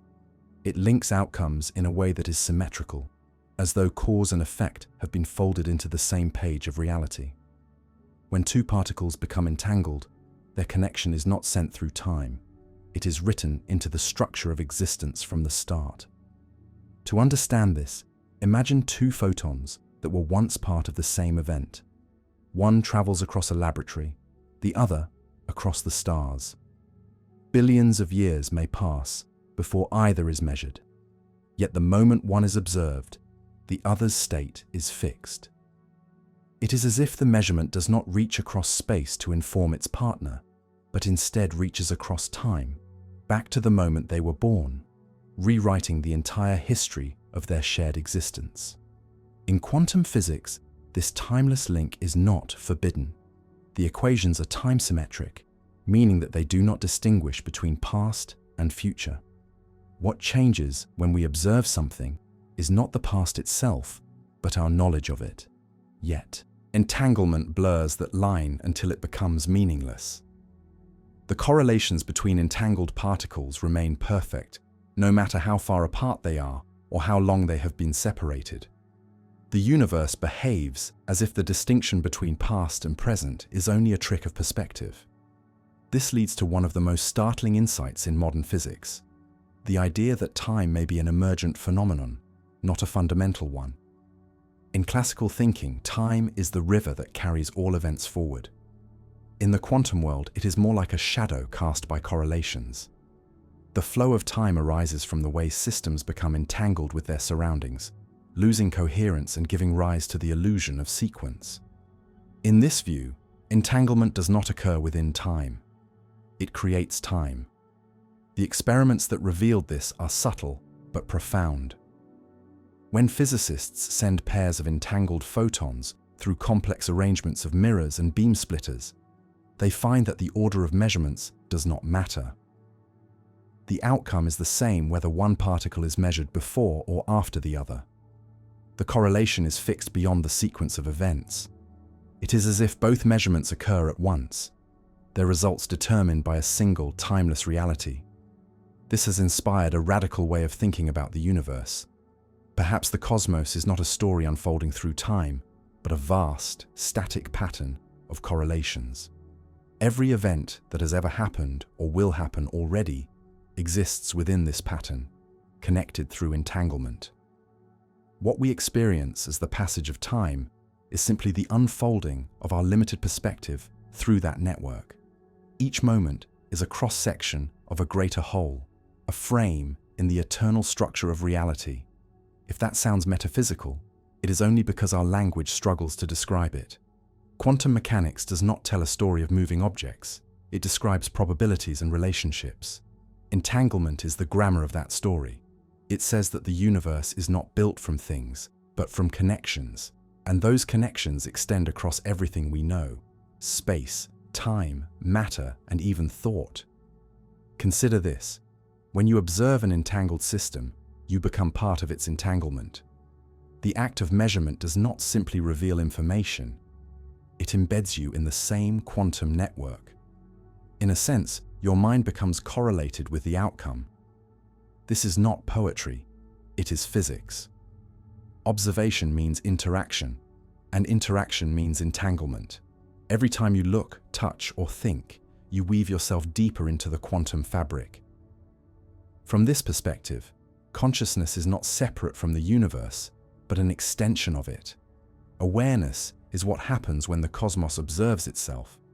When you measure the spin of a photon, the photon measures you in return, collapsing not one world, but two into a shared reality. This is why entanglement feels so haunting. It erases the line between observer and observed. It tells us that we are never outside the experiment, never truly alone in our perception. But entanglement is not limited to particles. It is the foundation of everything. The atoms that form your body are bound together not merely by chemical bonds, but by quantum coherence. The stability of matter, the structure of molecules, even the warmth of light on your skin, all of it depends on entangled relationships. Without them, the universe would disintegrate into chaos. The physical world is not a collection of isolated parts. It is a single, entangled whole. This realization transforms how we think about existence. It suggests that individuality may be an illusion created by decoherence. the loss of quantum connection as systems interact with their environment. Each of us appears separate because the web of entanglement that unites us has become too complex to perceive. But at the most fundamental level, those connections still exist. We are the universe looking at itself through the narrow lens of isolation. If entanglement truly defines reality, then the implications reach far beyond physics. It changes how we understand memory, emotion, and consciousness itself. Our thoughts are patterns of entangled neurons, each firing in coordination with countless others. Our memories are quantum correlations preserved in biological form. Even our sense of self may arise from the fragile coherence of those patterns. To be alive, in this view, is to maintain a delicate balance of entanglement within a sea of chaos. The human brain, composed of billions of entangled systems, might be one of the universe's most intricate expressions of this principle, a self-organizing network that mirrors the structure of the cosmos. Some scientists have speculated that consciousness might involve quantum processes within the microtubules of neurons, though this remains controversial. Whether or not this is true, the idea that awareness reflects the structure of entanglement gives a new meaning to the phrase, "we are all connected." In a world defined by entanglement, separation is the illusion. Every particle, every star, every mind is part of one vast, coherent pattern. What we call space is simply the geometry of those relationships. What we call time is the unfolding of their correlations. What we call life is the temporary coherence of a tiny fragment of the whole. When that coherence fades, nothing is lost. It simply merges back into the greater entangled universe. This is why entanglement terrifies and fascinates in equal measure. It tells us that we are not alone in any sense of the word. Every heartbeat, every breath, every thought reverberates through the cosmic web. When you look at the night sky, the starlight that reaches your eyes is not just illumination, it is communication. You and the stars are part of the same entangled story, different pages in the same cosmic equation. But this story is about to twist again. For if the universe is so deeply connected that even distance cannot separate it, what happens when the act of observation seems to change the past itself? What happens when a photon's path depends on a measurement made after it has already been detected? That is where entanglement meets time in a way that defies comprehension. The next chapter will confront that paradox head-on, the delayed choice experiment, the moment when reality itself seems to wait for us to decide what it should have been. The laboratory is dark, silent except for the hum of machines that watch light itself behave like a living question. A single photon is released into the void. It moves forward, invisible, until it reaches a beam splitter. One path sends it left, another sends it right. The photon seems to take both routes, existing in a superposition of journeys, a ghost traveling down two roads at once. Mirrors bounce its possibilities toward a final detector, but before the photon arrives, a decision is made. Should the experiment reveal which path it took, or should it allow the interference pattern to appear, the sign of wave behavior? The choice comes too late. The photon has already passed through the beam splitter. The moment is gone, or so it should be. Yet when the data appears, reality bends. The photon behaves as though it knew the future choice. If the experimenter chooses to measure the path, the interference vanishes. The photon acts as a particle.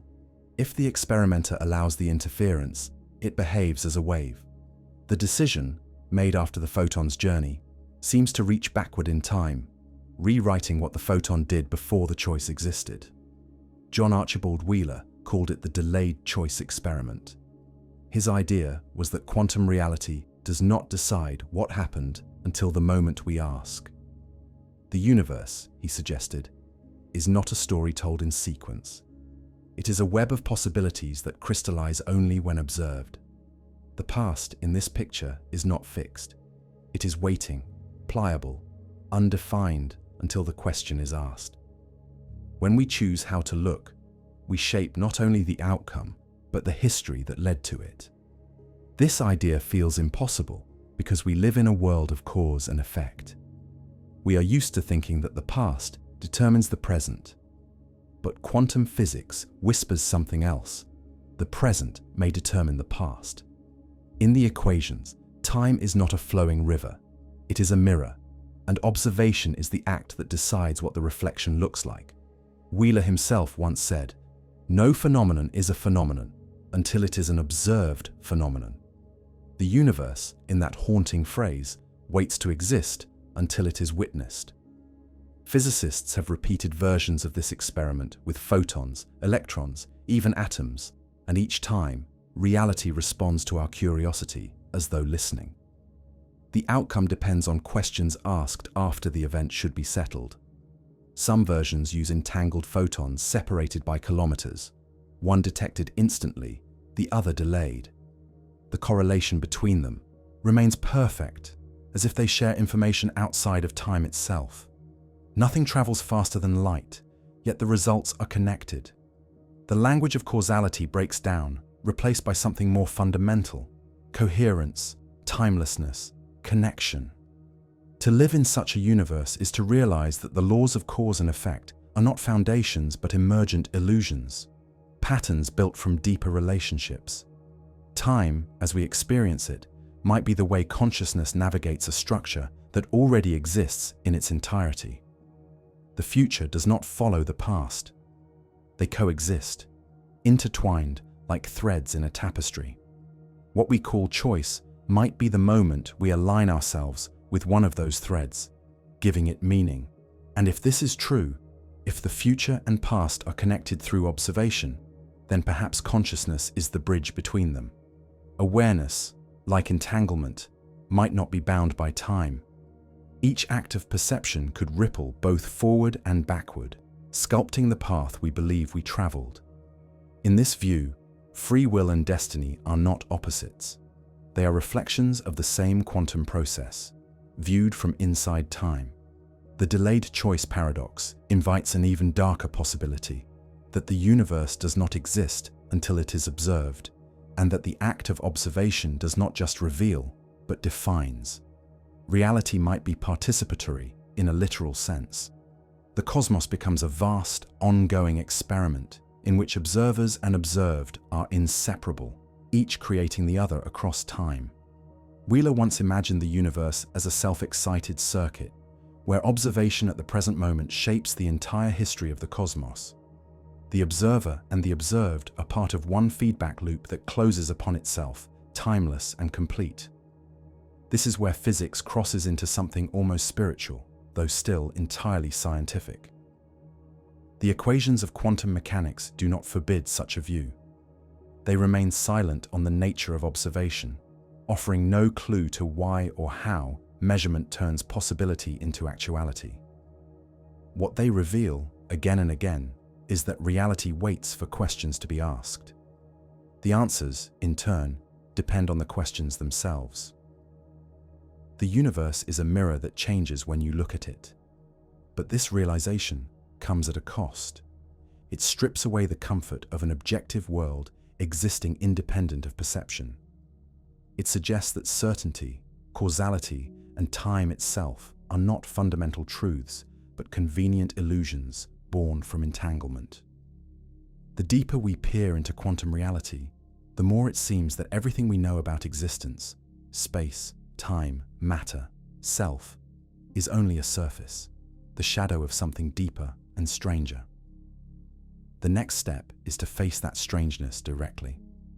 We must confront the truth that our human intuition, shaped by the solid world of macroscopic things, is helpless in the face of quantum behavior. What we call normality is a thin veil stretched over an abyss of probabilities. Beneath it lies a realm where certainty does not exist, where reality flickers like light between the slits, waiting for the gaze that will make it real. The universe is not built to make sense to the human mind. Our senses evolved to navigate a world of predictable surfaces, where objects stay where we put them, and events unfold in order. But the quantum world laughs at this simplicity. It shows us a reality that is not solid, not continuous, not even singular. To live in this universe is to live in a dream whose logic we can describe mathematically, but never truly feel.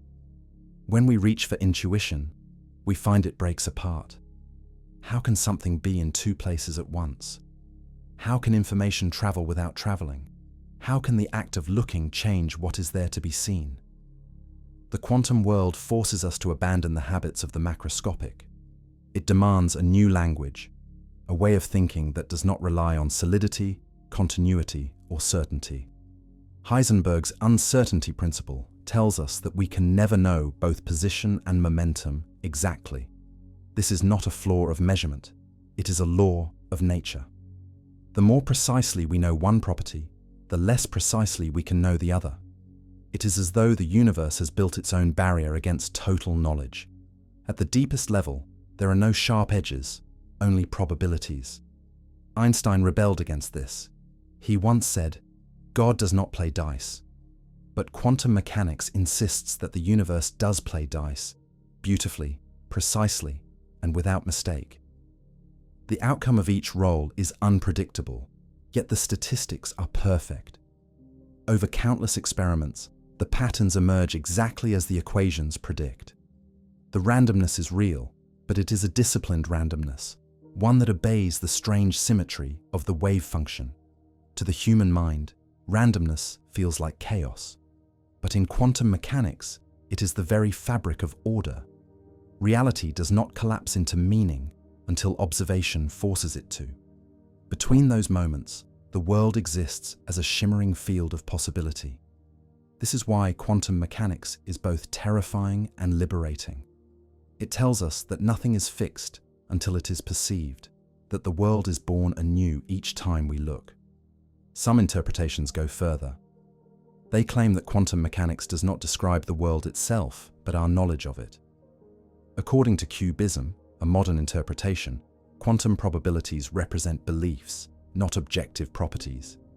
The wave function does not belong to the universe, it belongs to the observer. Reality, in this view, is not a thing but a dialogue, an exchange of information between mind and matter. The universe becomes a reflection of perspective, a constantly updated map of what we can know. This may sound subjective, but it fits the evidence. Quantum theory does not fail because of this uncertainty, it succeeds because of it. Every prediction, every experiment, confirms its strange accuracy. The laws of probability are the laws of being. Certainty is a luxury of large numbers, a statistical illusion that emerges only when countless quantum events average into stability.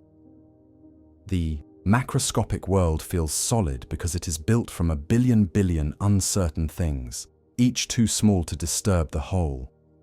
Our brains evolved in that stable domain. We are creatures of classical physics, born to trust the continuity of time and the solidity of matter. But the quantum world shows that both are illusions. Space and time may be emergent properties of deeper quantum structures. Matter itself may be a byproduct of fields interacting. What we call reality might be nothing more than the statistical behavior of quantum information. It is no wonder that this terrifies us. The universe we experience is a thin layer of predictability floating above a sea of uncertainty. We walk on probabilities and call it ground. We gaze into equations and call it truth. But beneath those symbols lies something that defies comprehension, a realm where being and non-being coexist, where observation defines existence, and where reality, at its core, is not a thing but a question. And yet, the most unsettling truth of all is this: the question works. Quantum mechanics, for all its strangeness, is the most successful theory ever created. It predicts phenomena to astonishing precision, from the colors of atoms to the behavior of black holes. It has never failed an experimental test. The universe, incomprehensible though it may be, is perfectly consistent with this madness. Perhaps our intuition is not wrong, only limited. Perhaps what we call the real world is a projection of a deeper reality, smoothed out by scale. When we look at the cosmos through the lens of quantum theory, we are like shadows trying to understand the light that casts us.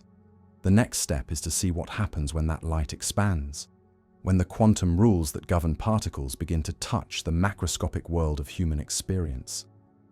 For the boundary between the quantum and the classical is not a wall, it is a horizon, and we are walking toward it. There was a time when physicists believed that quantum effects belonged only to the microscopic. That uncertainty, superposition, and entanglement were confined to the realm of atoms and photons.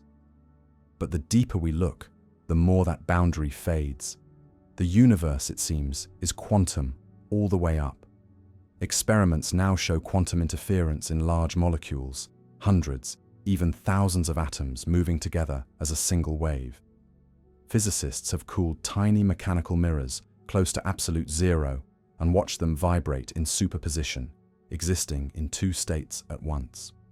The line between the quantum and the classical dissolves. What separates them is not size, but interaction. The more a system is entangled with its surroundings, the more it appears classical. The world we see is what happens when quantum coherence becomes too complex to notice. This process, called decoherence, explains why the macroscopic world feels stable. Every object around us, rocks, trees, planets, is constantly interacting with its environment, exchanging photons, heat, and motion. These interactions destroy quantum coherence, forcing systems into definite states. It is not that quantum mechanics stops working, but that the uncertainty becomes invisible. The universe never stops being quantum.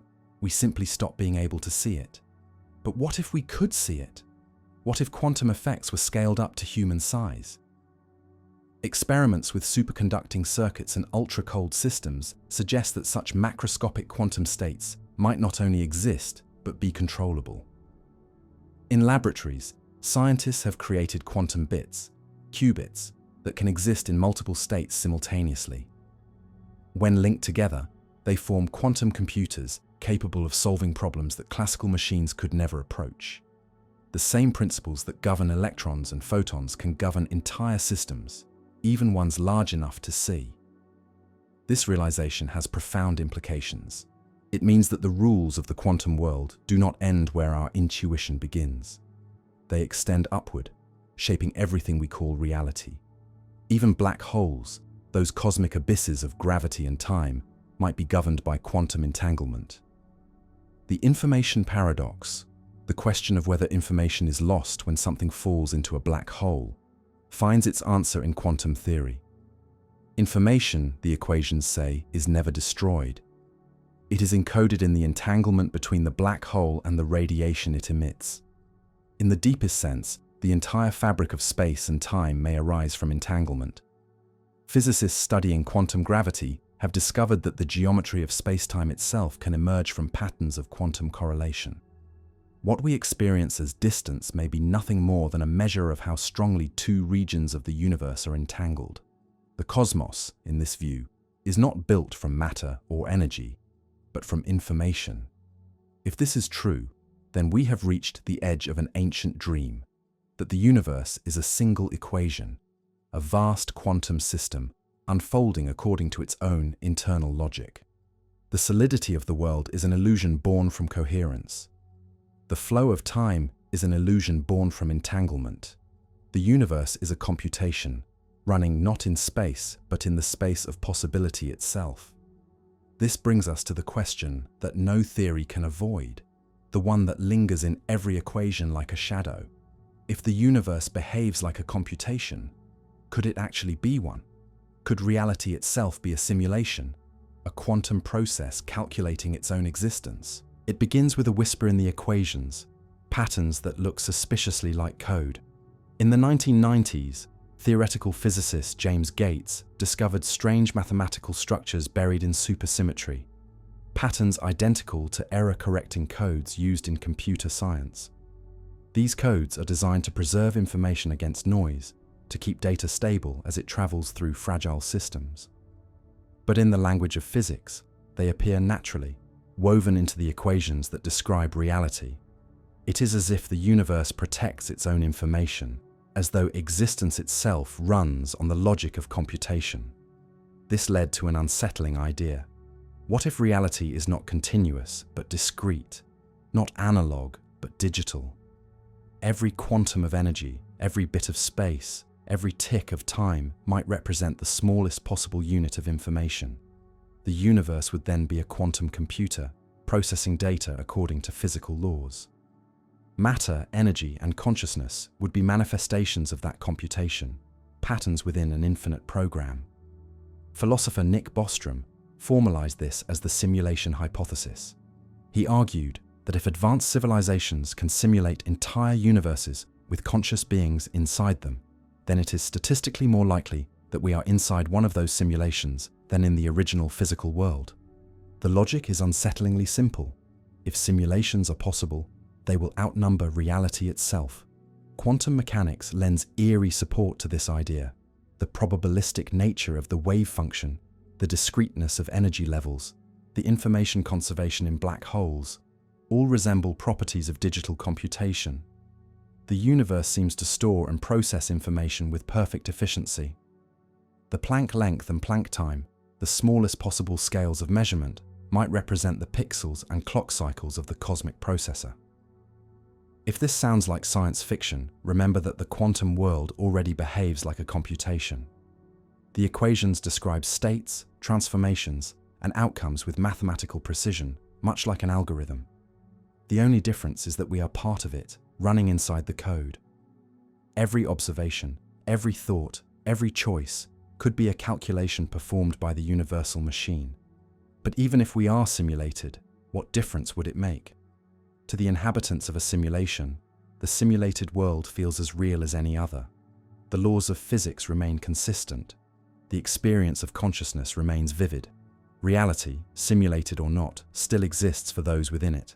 The distinction between real and simulated might be meaningless. What matters is coherence, the continuity of experience, and the stability of information. Some physicists suggest that the simulation hypothesis is not a claim about computers at all, but a metaphor for something deeper. It points to the informational nature of the universe. The cosmos, they argue, is not a machine made of matter, but a process made of meaning. Information, not substance, is the foundation of all things.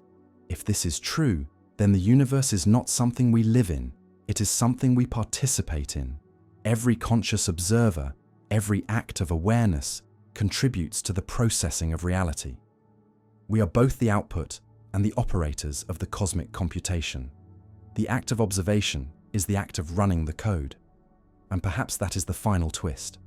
The universe does not simulate us, it dreams through us. Consciousness is not an accidental byproduct of physics. It is the mechanism through which the universe observes itself. Every quantum event, every thought, every observation is a moment of self-awareness for the cosmos. We are the eyes through which it watches its own unfolding. After all the equations, the experiments, the interpretations, one truth remains. No one truly knows what quantum mechanics means. It works. It never fails. But its meaning slips through every attempt to define it. Reality, as we experience it, may not be the whole story. It may not even be real in the way we understand the word. The universe could be deterministic or probabilistic, singular or infinite, conscious or mechanical. It could be a computation, a wave function, a dream. All we know for certain is that observation changes it, that reality becomes definite only when looked at. The rest remains potential, an ocean of possibilities that exist only as long as no one asks which one is true. This is the true terror of quantum mechanics. It denies us the comfort of an underlying reality. The universe offers outcomes, not explanations. It gives us probabilities, not reasons. It works flawlessly, yet refuses to reveal what it is. The laws that govern existence are complete, but the meaning behind them is not. Perhaps the universe is not waiting to be understood. Perhaps it is waiting to be imagined.